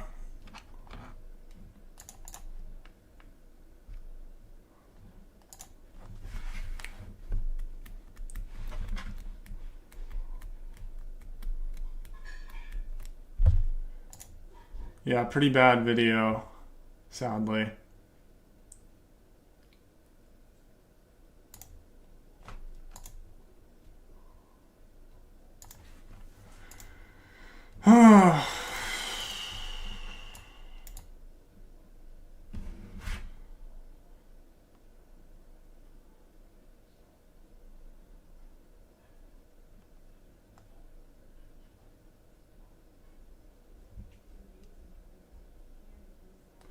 Look, voters support various actions to condition aid to Israel.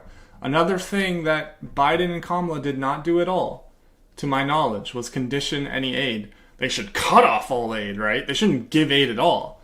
But they didn't even, like, condition aid.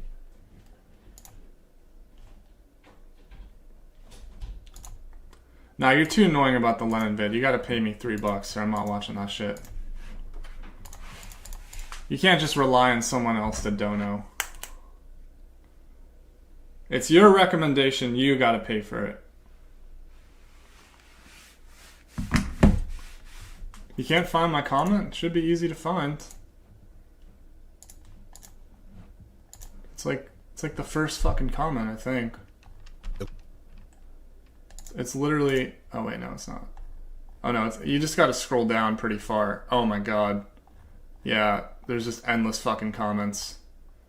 Okay, he read this fucking candidate. He read this comment. So he better have read my comment.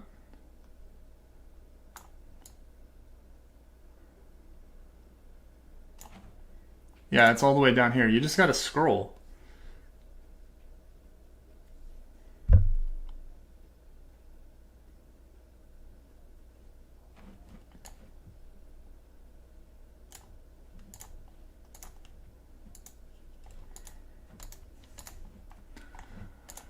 Alright.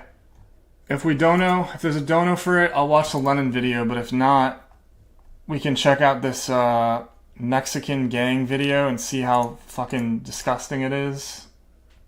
Or we can try another, like, political quiz. Vote now. Be right back.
If you donate Rochester, if you donate more than Christian did, I won't vote. I won't watch the Lenin video.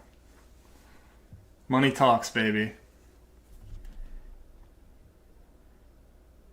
Oh, the gang video? Well, yeah, but the Lenin video is also like a far-right scumbag. which, to be fair, I do not want to watch.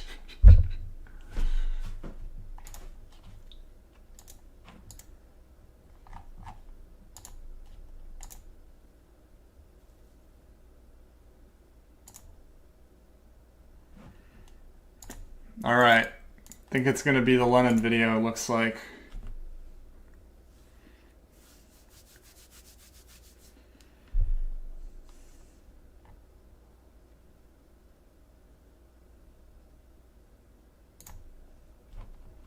Alright, I gotta put this shit on fast.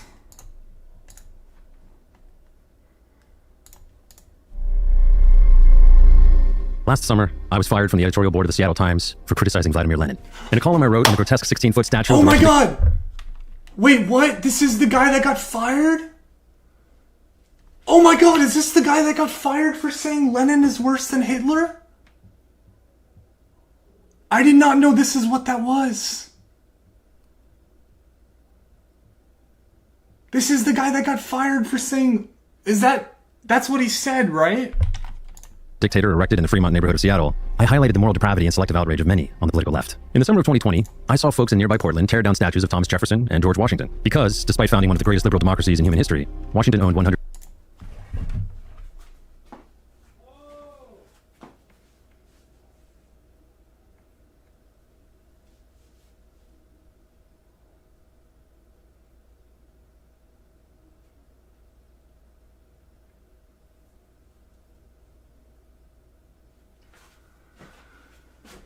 Oh my god, one of the greatest liberal democracies in history.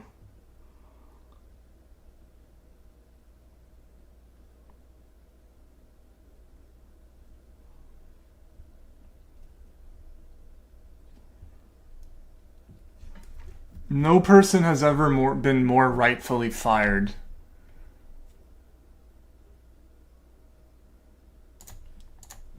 slaves at his Mount Vernon estate, while Jefferson owned more than 600 slaves. Yet Lenin, who built one of the most evil regimes ever known, enslaved a nation and killed millions, gets a statue. Vladimir Lenin massacred more than 1 million people for political and religious purposes, murdered up to 700... So this guy is just like a disgusting Nazi. I mean, this is the new Nazi, right? The greatest liberal democracy. Oh my god, dude. I'm already triggered. Trigonometry is accurate. This is so fucking cringe. Holy shit. 100,000 in the genocide of the Cossacks, more than 15,000 peasants in the Tambov Rebellion, over 3,000 sailors and civilians in the Kronstadt Rebellion, thousands of workers who dared to strike or could not work, almost 2 million who died in the Gulag concentration camps, and upwards of 8 million from famine and... Hey, freak. Hey, scumbag. Hey, freak scumbag. Who I won't say anything more because I'll get banned. Hey, freak scumbag. Let's say that all of those, everything that happened there was A, Lenin's fault, and B, bad in every way, right? Let's say that. How many Native Americans did America kill? Just in America alone. Let's ignore all of the invasions in Vietnam. Just America alone. Hey, scumbag.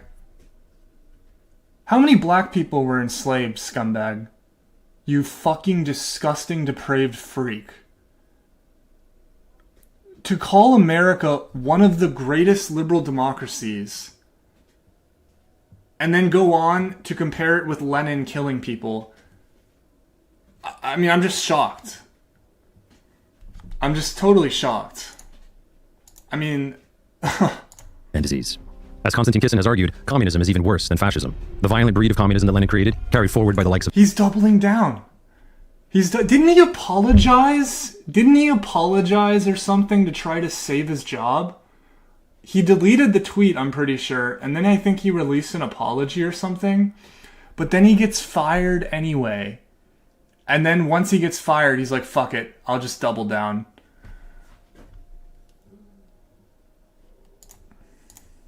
Of Stalin and Mao has killed at least 100 million people. But as I love this guy, dude. This guy is literally the archetypal anti-communist. This guy is literally... Can we make a Wojak of this guy? This guy is a living meme. Quiz. Okay. Which one? We can do it after this, but which one? Ideo sorter or Prism? But yeah, this guy is a literal fucking meme. 100 million. He's literally doing the Black Book of Communism meme. This guy is living in 1970. This guy's incredible.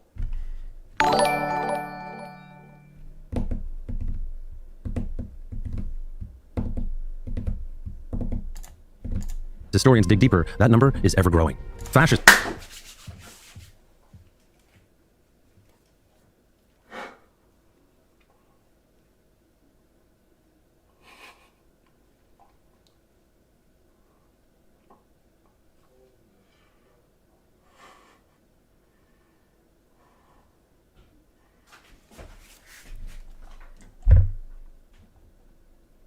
No. 0 sources. Not a single source. As historians dig deeper, that number is growing. Oh, shit. Oh.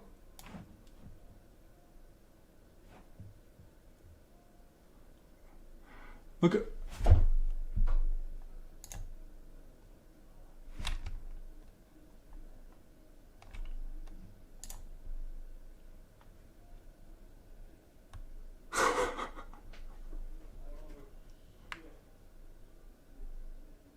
What did I literally say when he said one of the greatest liberal democracies in history?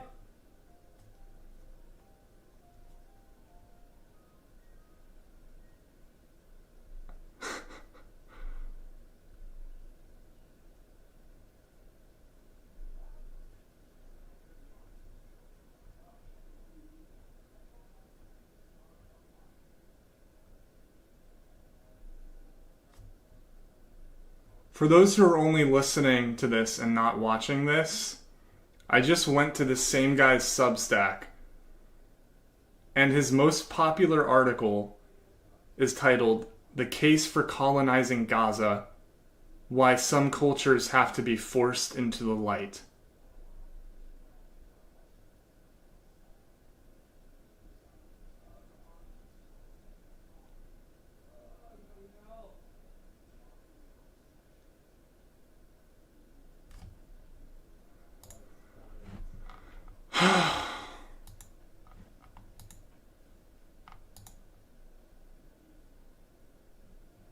Incredible.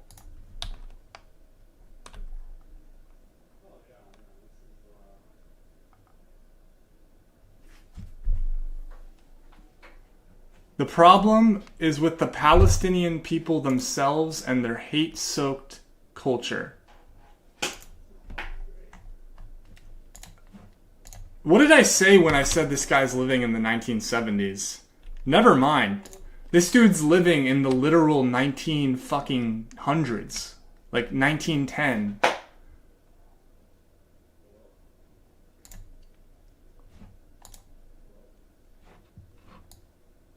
Why anti-Zionism is anti-Semitism, yeah, typical. London has fallen, probably about black people.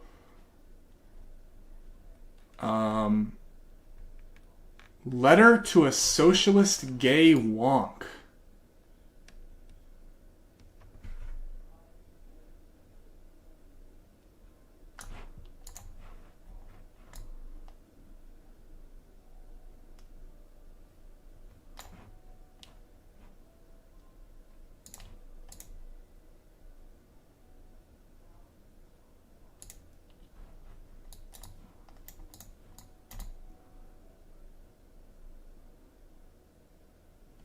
Jesus, dude.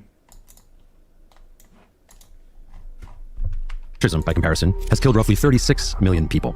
After my column came out, I shared it on social media, observing that we would naturally never tolerate a statue of Hitler. So why would we tolerate one of Lenin? Especially since, in psychological terms, Hitler, quote, was less evil than Lenin because Hitler only targeted people he personally believed were harmful. Oh, this was the thing that got him fired.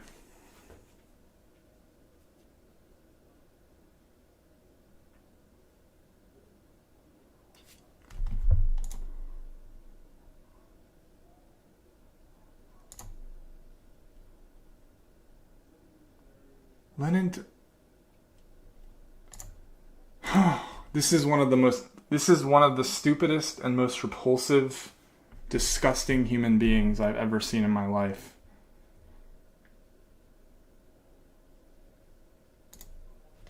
Harmful to society, whereas Lenin targeted even those he himself didn't believe were harmful in any way.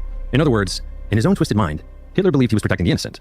Like many of history's most evil figures, he thought he was the good guy. Let this be a lesson on what people are capable of when they convince themselves they are irrefutably righteous. Hitler was, of course, delusional. But what is more terrifying, Lenin knew he was killing innocent people and simply did not care. We can only imagine how many more Lenin would have killed had the Soviet Union of the 1920s wielded the sort of economic and military might of the Third Reich. But why should this matter? Why is it killed had the Soviet Union of the killing innocent people and simply did not care? We can only imagine how many more Lenin would have killed had the Soviet Union of the 1920s wielded the sort of economic and military might of the Third Reich. But why should this matter? Why is it important to ask such questions? Well, for the same reason I outlined in my original column. Namely, there is a problem of moral depravity and selective outrage on the political left. When the piece came out, some readers told me they regard the Lenin statue as humorous, though I admit I failed to get the joke. Others described their undying respect for the man. One day, in the Times boardroom, I was sitting with my boss and an intern. My boss mentioned the column, and the intern perked up and said, "Soviet Russia was the greatest country in history." My boss then gently noted that in the column, I tell how the Soviets slaughtered members of my own family. The intern smiled, looked right in my face, and said, "I think some of that violence was necessary." Imagine saying... First of all, it didn't happen. Secondly, if it did, good. Good. Whatever fucking freakish family this guy comes from, it is a disgusting, depraved group of people. If they are anything like this guy was. The same guy that thinks that Gaza should be colonized is crying that he was oppressed by the Soviets. The same guy that thinks Palestinians have an inferior culture is crying. It's the classic guy. Yeah, my grandparents were oppressed, man. It was so horrible. Who are your grandparents? They'll never say. They'll never say. They would never say. Fuck yeah, dude.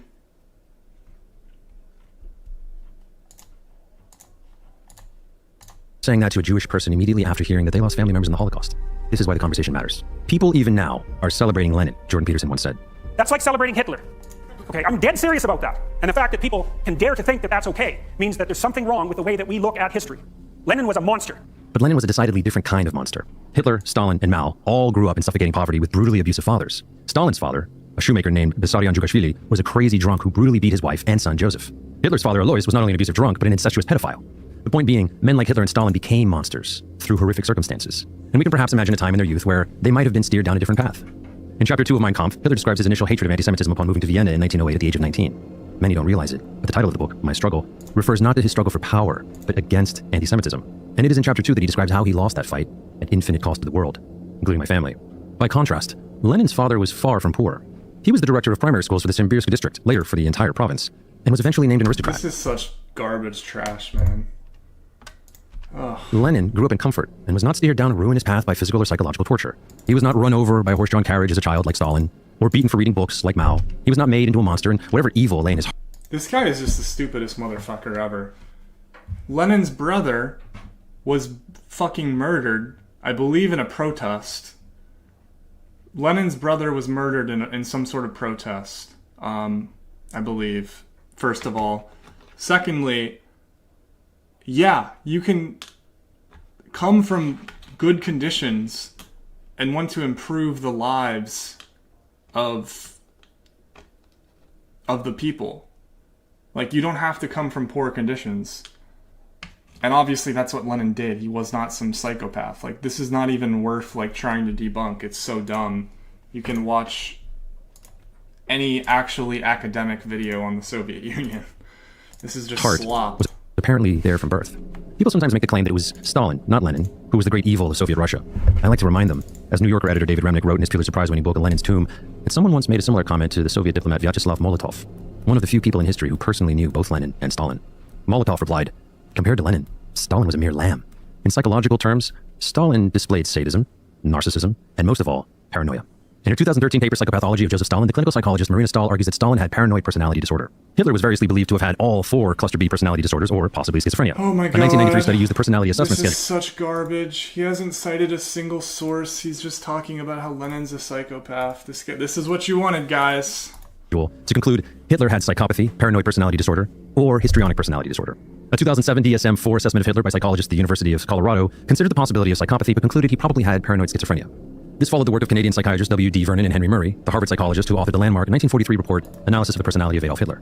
In their work, Lenin and Murray argued that Hitler was most likely schizophrenic. The famous psychologist Erik Erikson called Hitler histrionic in his 1950 book Childhood and Society. Erich Fromm's Who the fuck cares? Who the fuck cares? This analogy also highlights the irrelevance of body counts in assessing psychological evil, as well as the terrifying relevance of intellect. Just imagine Hannibal Lecter with a room temperature IQ and see how scary he is then.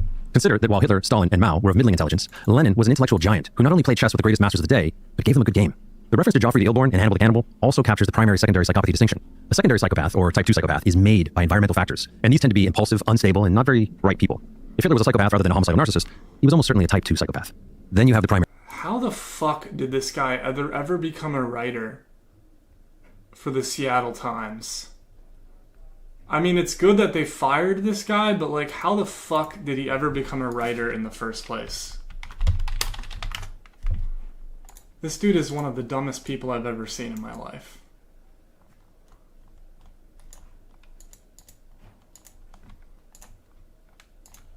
Primary psychopath, also known as the born psychopath or literal psychopath.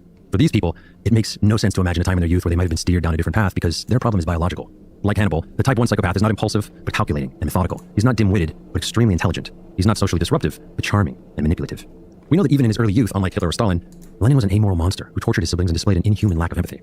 In a preprint on Lenin psychology, the renowned Irish psychiatrist Michael Fitzgerald writes that Lenin showed gross lack of empathy as a child, but at the same time, could be charming. Fitzgerald adds that Lenin showed a rejection of concepts such as conscience, compassion, and charity, was only interested in using people for what he could get out of them, and was controlling, sadistic, and meticulous. Once he came to power, Fitzgerald notes, Lenin loved having people killed, and was clearly Machiavellian. Lenin was a psychopath, Fitzgerald concludes. To drive the point firmly home, he then goes line by line through the entry for antisocial personality disorder or psychopathy in the Diagnostic and Statistical Manual of Mental Disorders, 5th edition, writing that Lenin was, quote, totally focused on himself and his desires and had empathy problems, intimacy problems, and was manipulative, deceitful, callous, irresponsible. In Lenin, a biography, Oxford professor of Russian history Robert Service writes that Lenin was an often unkind child, abusive and destructive, with malice in his character. Service notes, moral questions for him were an irrelevance, adding that Lenin was coldly calculating, displayed massive antisocial behavior. During the Russian famine from 1891 to 1892, Service writes that Lenin showed shocking emotional detachment. This period in Lenin's life is illuminating because it offers a glimpse of Lenin as a young man before the corrupting influence of state power had touched him. The famine was unimaginably horrendous. More than 400,000 people starved to death, with bodies piling up in hospital courtyards. Major roads were lined with corpses. As the Hungarian historian Victor Sebastian writes in Lenin, the Man, the Dictator, and the Master of Terror, everyone did what they could to save lives. Anton Chekhov, a doctor, opened soup kitchens. The novelist Lev Tolstoy started a relief campaign. Lenin's elder sister Anna handed out medicine, but Lenin apologized. He didn't read any of these books, by the way. I mean, they're all pretty much just garbage anyways. A lot of this is just like crappy pop history garbage. But like, I don't think this guy has the brain cells to read a full book. Even his own family with his behavior. He spread disinformation about the relief efforts, not because he believed they were harmful. He knew the famine relief campaigns were saving lives, but rather because he wanted as many people as possible to die, because their deaths were useful to him. Lenin lived in the Volga region, which was hardest hit by the famine, and saw firsthand the profound suffering of the peasants. He knew his actions would kill the very people he pretended to care about. But as Fitzgerald, Service, and Sebastian, and others have noted, these were unimportant concerns to him. The people were a means to an end. The more that died, the better, so long as it caused enough social unrest to end the Tsarist regime.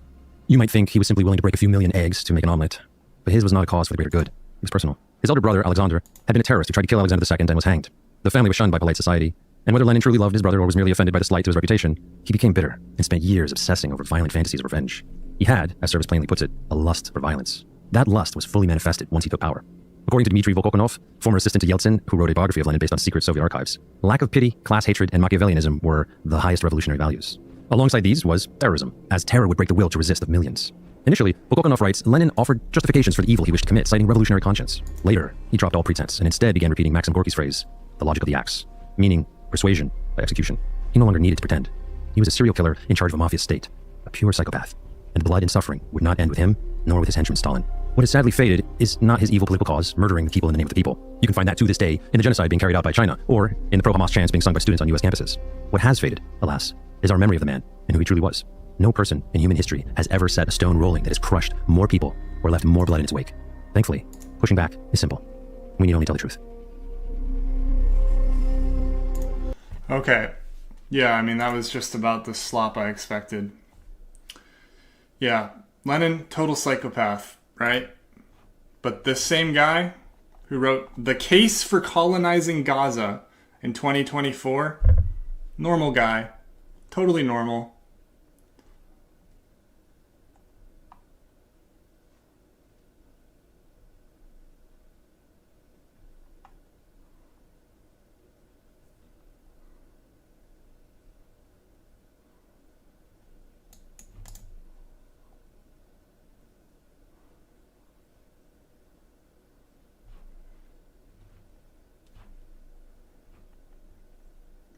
Germany was not denazified.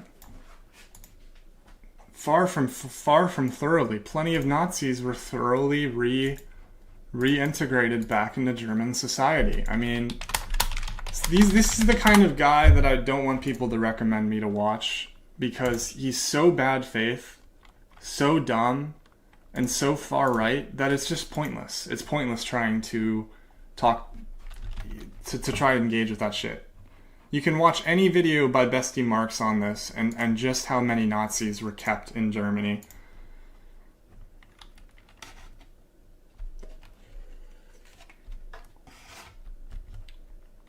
Yeah.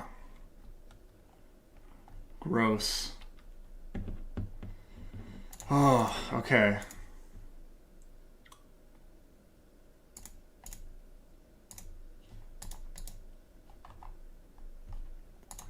Yeah, Bestie Marx might be top 5 YouTube channels, honestly. He's in the top 10. He might be in the top 5. BeardTube.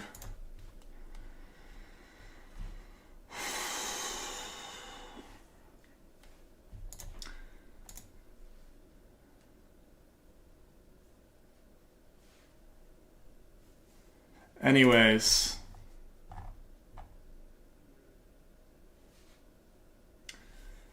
Someone wanted me to do another political quiz, and I also kind of want to try another political quiz. So, we're going to do that. These are just yes or no questions. I kind of don't want to do that. That sounds kind of lame. Should private property exist? No. Personal property, but not private property. No. Yes. This is boring. I don't know. Let's try this one again. Abortion.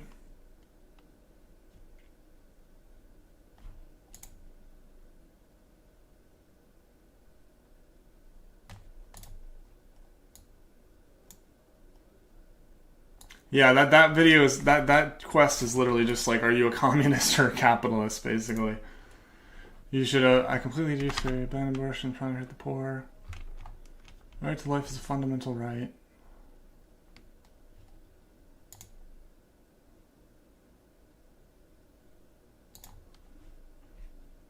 Full control.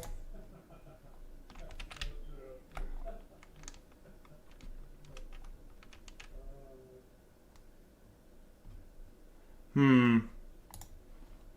don't know. I feel like regulated prostitution is probably best. Oh my god, these are so many words. This is like the opposite of the other one. It's too much.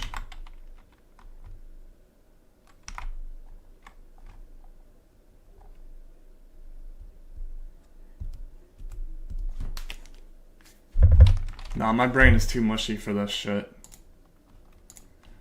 Is there another political quiz that has more nuance than this, but less than this?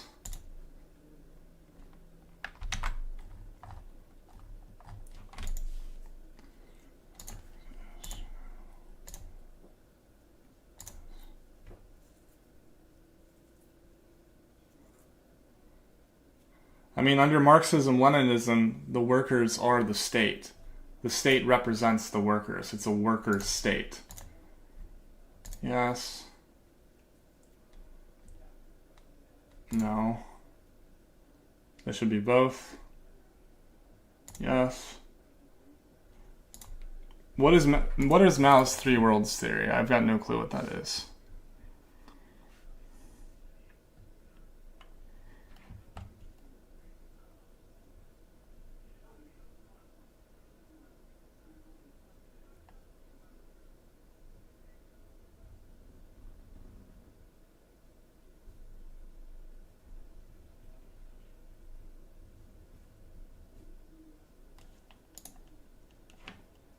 I mean, it sounds familiar, but my brain is blanking on that.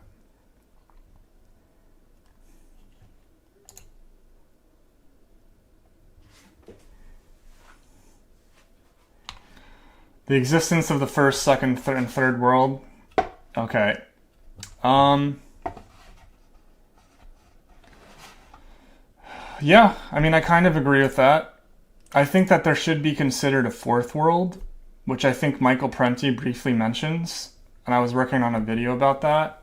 I think there should be a fourth world where you would apply failed states to, like, complete collapses, right? Because Cuba, you know, is technically third world, but it is,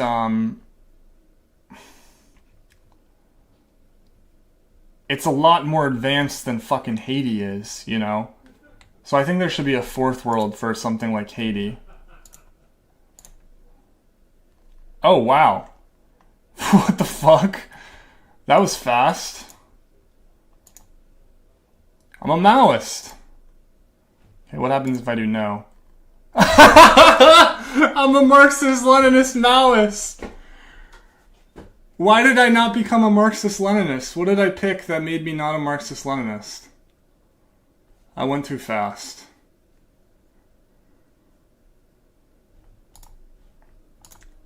Well.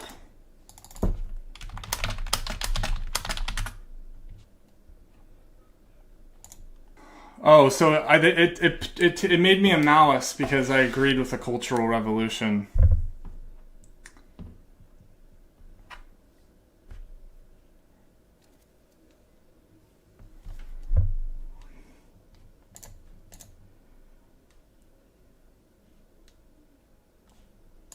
A Castroist. How do I become a Castroist?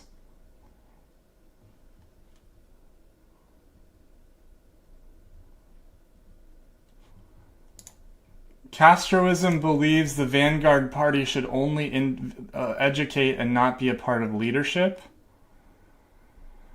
Does Castroism really say that? I mean, does the vanguard party not have any leadership in Cuba?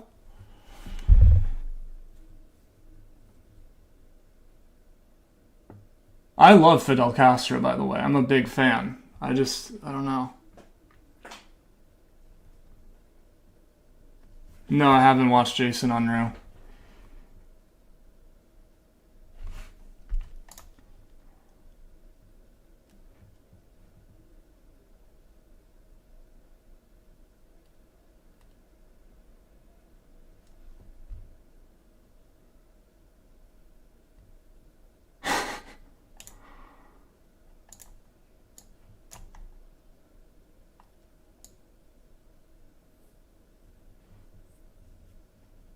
Interesting.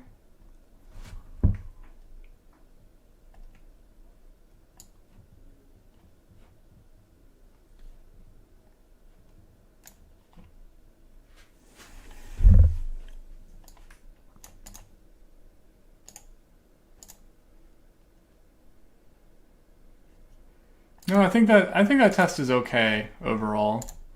I guess it's simple.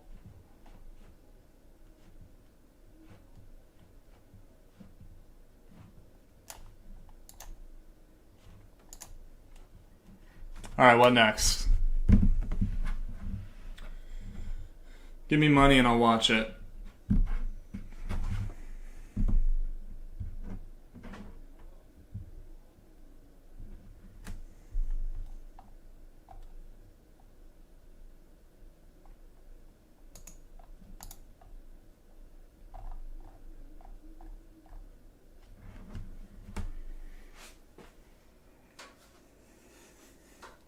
Who is... I don't know who the fuck Pocket Locker is. Pocket Locker... Who the fuck is that?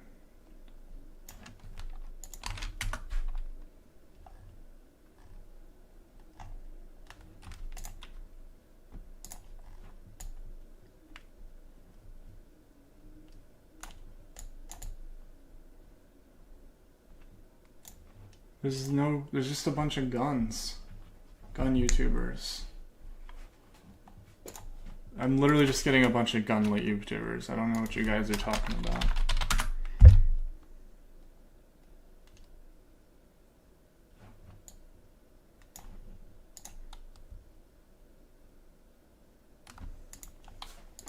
Have I watched any more Red Pen videos?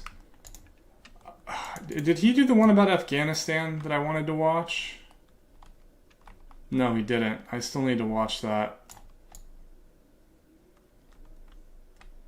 There's a pro-Soviet video on Afghanistan that I wanted to watch. But yeah, I think I watched his Cornel West video privately.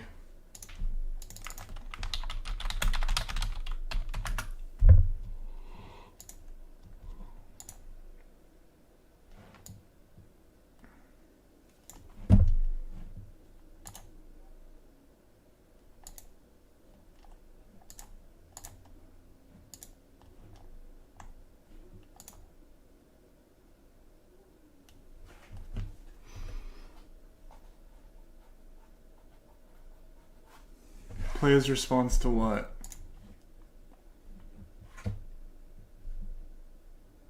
Play his 2-hour response? Is this what you mean?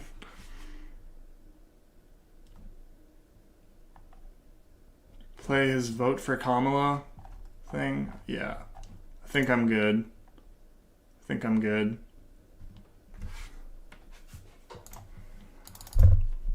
This sounds familiar. Oh yeah, I think I watched this one. It was alright. It was kind of nitpicky. I'm working on a video about pop history that I think is a lot more hard-hitting.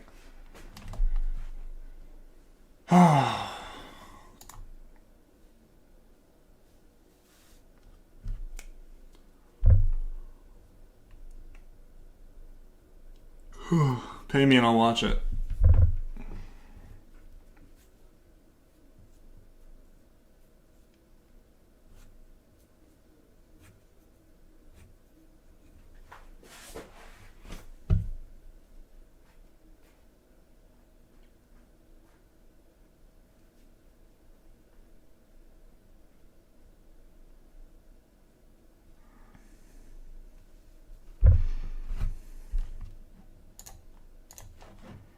$4. The FD Signifier response. I don't see anything called that.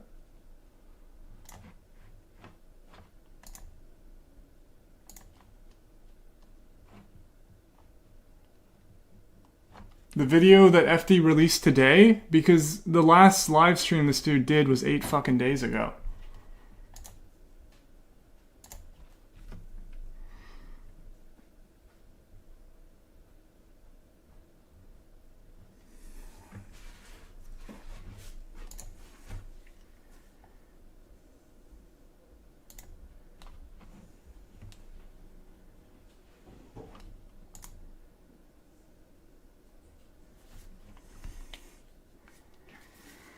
Why is North Korea supporting Russia?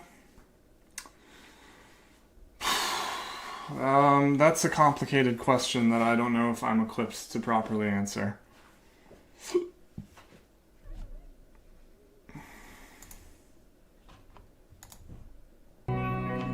His post-election results? I will say that some people have shared sentiments with me and gather that they think this might be the end of Kamala Harris. We probably won't see too much of Kamala Harris from now on. I would love to see.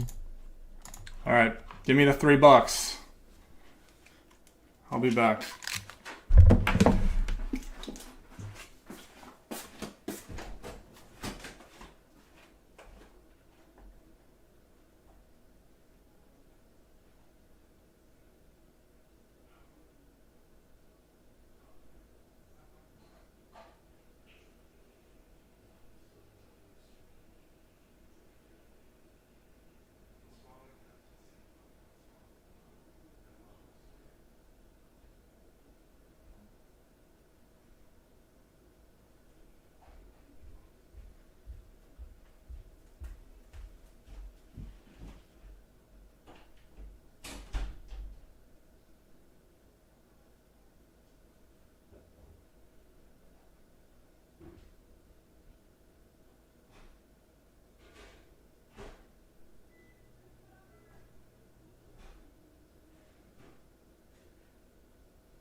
Oh, pay me to watch something.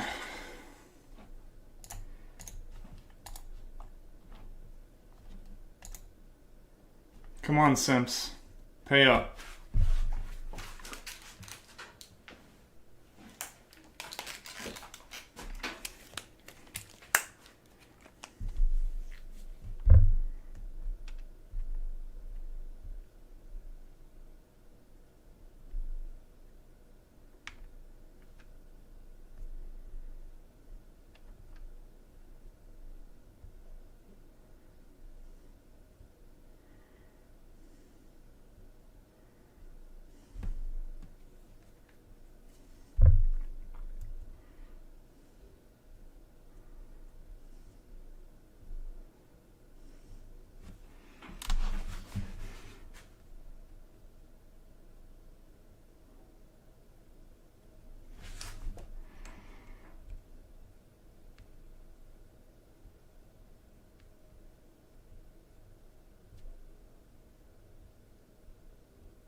Thanks, Gonozol.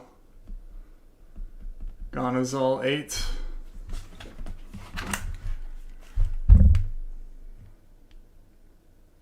You don't want me to watch something? Just free money?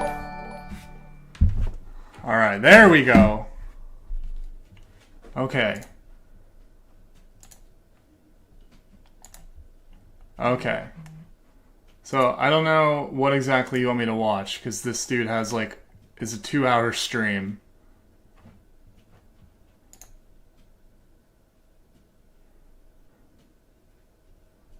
Yeah, they beat you to it, but they paid less, and they didn't even recommend money. Recommend a video.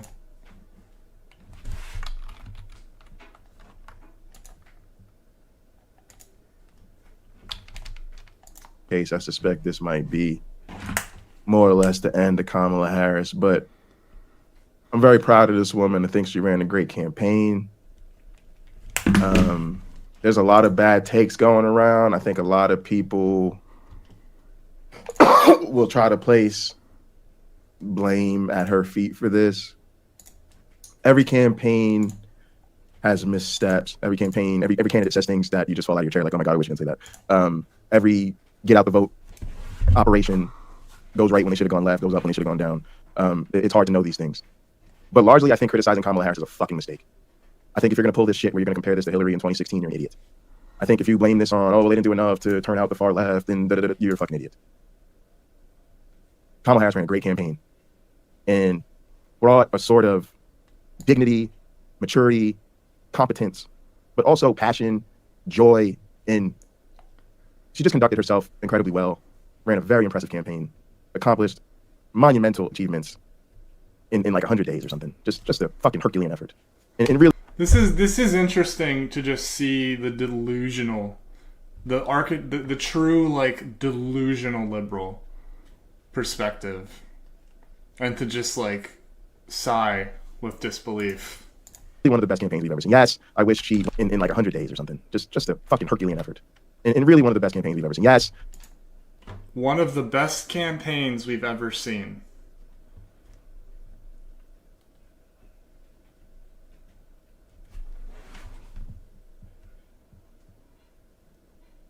I mean, you watch this guy at all?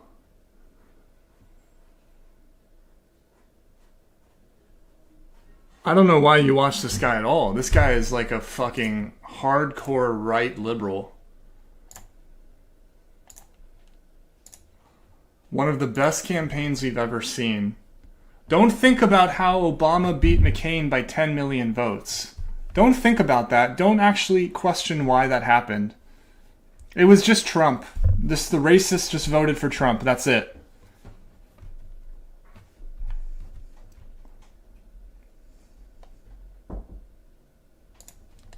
I wish she went further to condemn the genocide in Gaza. And yes, I'm convinced that a lot of fucking idiots stayed home as a result of that.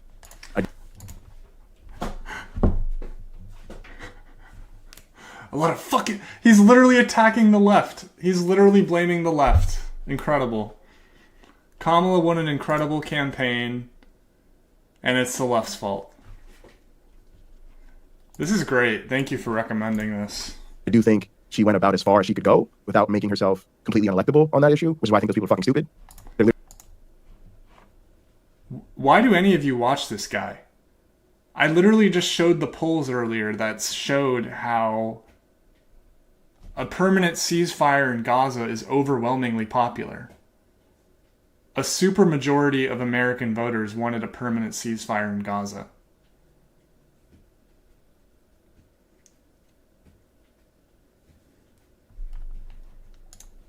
Literally, people won't take yes for an answer. One candidate says, I will basically turn over Gaza to Bibi Netanyahu on day one and let him do whatever the fuck he wants. I just hope it doesn't take him too long. And the other candidate said, yeah, I agree with you. This has got to stop. I support a ceasefire. Since I wasn't good enough for you, we now have the candidate who didn't go to bed, didn't fuck his wife after becoming president before he called Bibi Netanyahu. Think about that, motherfuckers. Think about that. That man did not fuck his wife, his mistress, or his daughter before he got on that phone and called Bibi Netanyahu. So a whole lot of good y'all really did for Palestine. You fucked Palestine. Completely fucked. The leftists, this is incredible. I mean, this is just the stupid bullshit. The left, it's the left's fault. Incredible. I love it.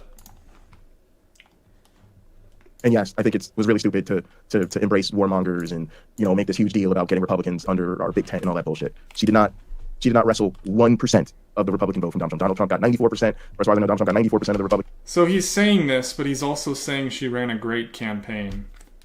Like, make up your mind, dude. Make up. She said he's saying this, yet she also ran one of the greatest campaigns ever. His words. Republican vote. Last time, he got 94% of the Republican vote this time. That shit was stupid and a waste of time. But it was good messaging at the time. It was good campaigning. It was what she had to do, given what they were saying about her and the pressures on her campaign. So yeah, I think those were missteps. I think they were mistakes, but, you know, they're not what cost her the race. They're not at all what cost her the race. This is a nation. What cost her the race? I guess he's going to say, and he's going to call it racism. Of Christo-fascist white supremacists. Yeah, I called it. Barack Obama won by 10 million votes in 2008. He won by 5 million votes in 2012.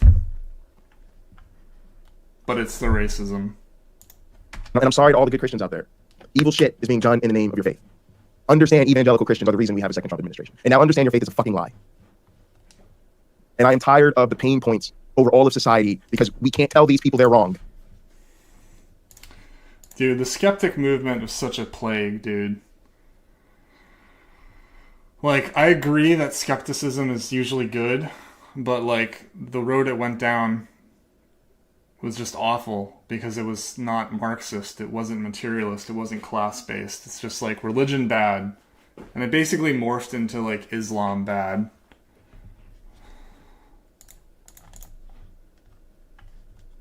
There is a deep inertia in our society that would rather respect and uphold the current social order rather than dealing with an uncomfortable truth.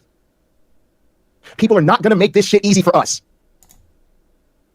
And we have to stop asking them to or expecting that to happen. Telling people they're wrong about something is difficult. It's hard, it's uncomfortable, but we have to fucking do it.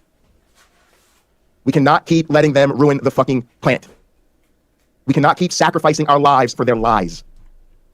It is time to collectively put on our big kid pants, grow a fucking pair, moisten it up down there, whatever gets you juicy and going, and get the fucking fighting. And this fucking time, y'all, the fighting better look like fucking fighting. The fighting better look like fucking fighting. Hashtag resist. I'm tired of fighting looking like we playing patty cakes. Good afternoon, everyone. Good afternoon. Good afternoon. Good afternoon. Good afternoon. Good afternoon. Thank you all. Thank you. Thank you. I'm sorry, Thank Roger. you. It's hard, So baby. let me say, and I love you back. And I love you Good back. afternoon. So let me say, my heart is full today. My heart is full today, full of gratitude for the trust you have placed in me, full of love for our country, and full of resolve. The outcome of this election is not what we wanted, not what we fought for, not what we voted for, but hear me when I say, the light of America's promise will always burn bright. As long as we never give up, and as long as we keep fighting. To my beloved Doug and our family, I love you so very much. To President Biden and Dr. Biden, thank you for your faith. Okay, Lena, are you happy? Jay is your best friend? Who is Jay? Oh, this guy? I suggest you make real-life friends, and not just friends with streamers online. I don't mean that in a mean way, I'm just saying that making friends with people online is a weird...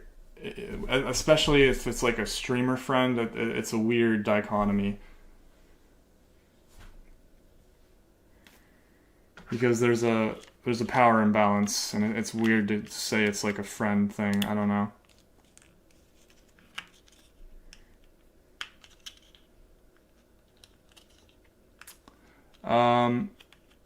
Yeah, I'm miserable too. Join the club, baby. Oh, you hang out in real life. Okay. That's cool. Well, he needs to, your friend needs to, address why Obama won by 10 million votes in 2008.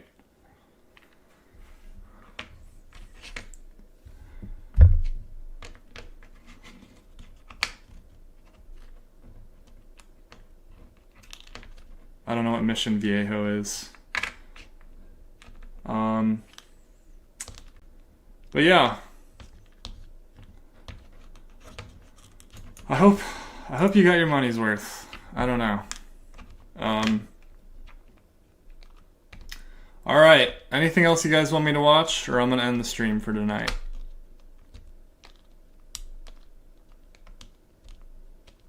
Give me money. Or else I'll end the stream.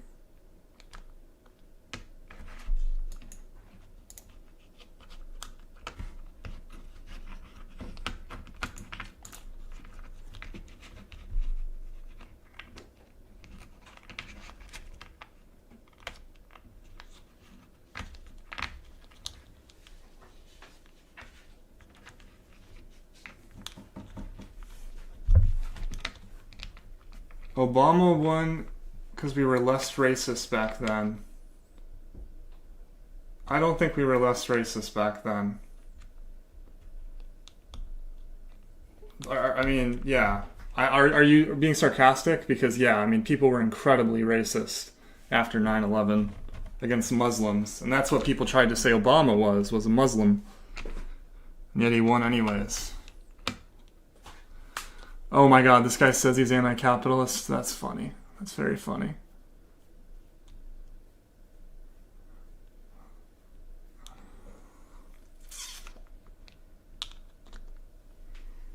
Yeah, I got it was a joke.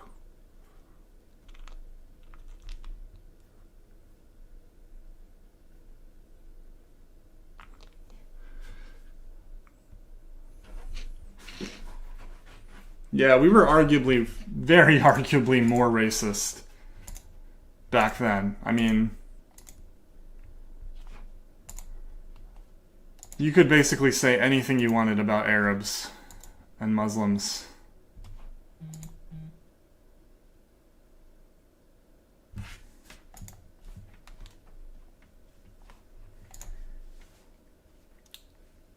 Give me money. Give me money. Give me money. Give me money. Give me money.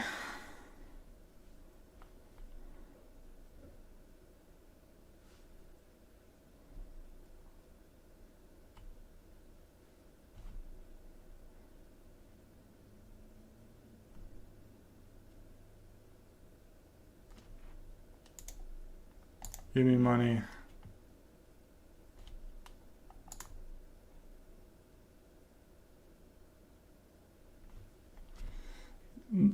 As I said, the significant difference between Harris and Obama was that Obama had some populist elements to his messaging. He had some left populist elements to his campaign messaging. He talked about change.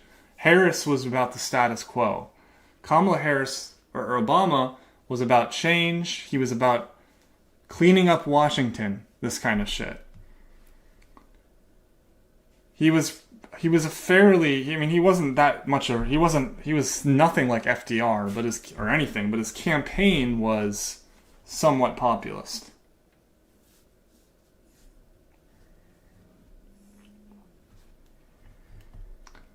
Tasting history. What kind of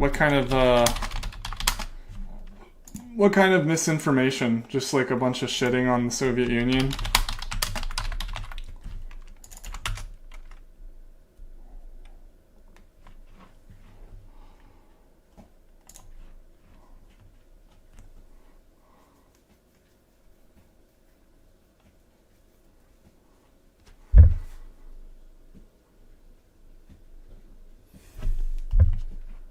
Give me money, give me money, give me money.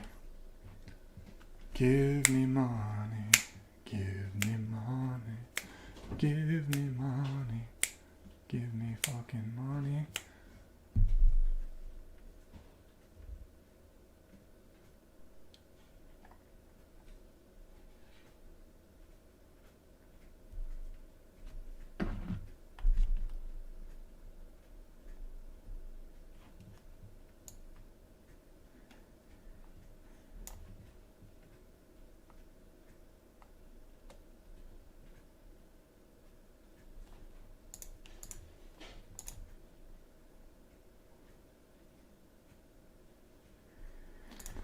So does he go... During World War II, few countries experienced hunger more acutely than the Soviet History... Union. But even though food was scarce, the people on the home front made do as best they could by making dishes like this kasha, or porridge, made with millet and pumpkin. So thank you to Bombas for sponsoring this video as we try to survive on the Soviet home front, this time on Tasting History. War front were very much separate. But today we're going to be talking about the Soviet Union, where the war front and the home front were very often the same place. Now, shortly before the war in Europe began, Germany and the Soviet Union had signed the Molotov-Ribbentrop Pact, agreeing that neither country would attack the other while they carved up the smaller countries between them. But then on June 22nd, 1941, Germany and other Axis powers invaded the Soviet Union along an 1,800-mile front. And as it was a surprise attack, the Soviet Red Army was rather unprepared and took heavy losses, especially in that very first month. And so too did the Soviet people, even if they were not right in the direct their first ration cards and what somebody might be eating at the time. Yeah, I mean, this is just about food, and I don't know anything about food, so fuck that. Or Soviet food, I mean...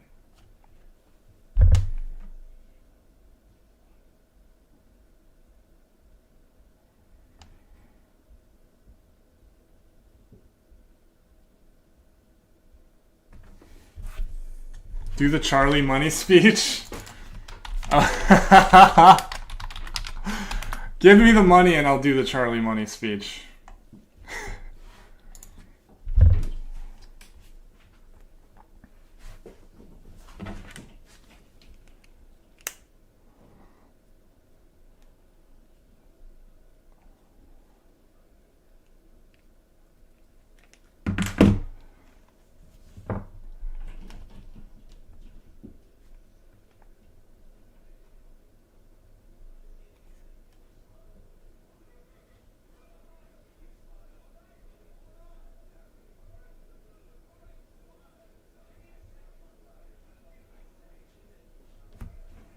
Have you seen Lost Futures? That sounds familiar. Yeah, I think they've commented under some of my videos. Yeah, I don't think I've watched their videos much, but okay.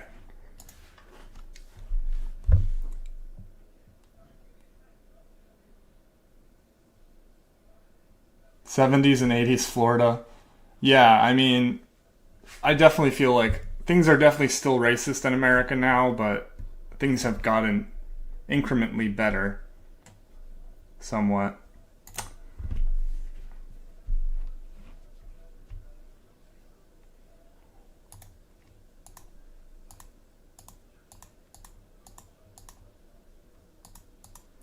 Give me money. Money me. Money now. Me and money needing a lot now. Are you happy? Was that worth the $5? Give me money. Money now. Me needing a lot of money right now. There you go. You're welcome.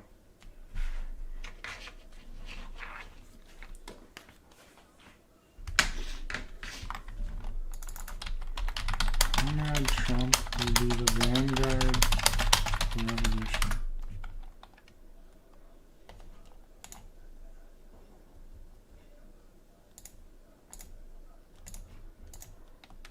Folks, the bourgeois, they know that more and more people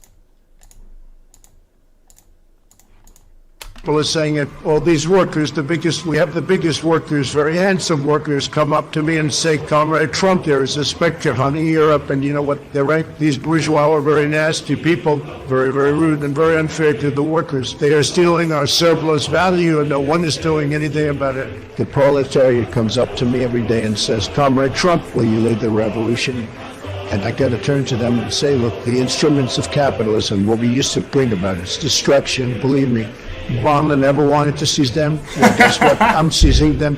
Landlords, they're done for, folks. Everyone told me, they said, Comrade Trump, you will be the vanguard of the revolution, and they would laugh. The media laughed, the Democrats laughed. Guess who's laughing now?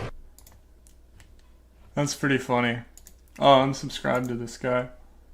I guess they're just a memer. Oh yeah, that's cool. That was good. Although that AI voice was kind of weak. It's impressive how far the AI voices have come, because that was a pretty crappy one. Let me tell you, folks, the revolution is inevitable.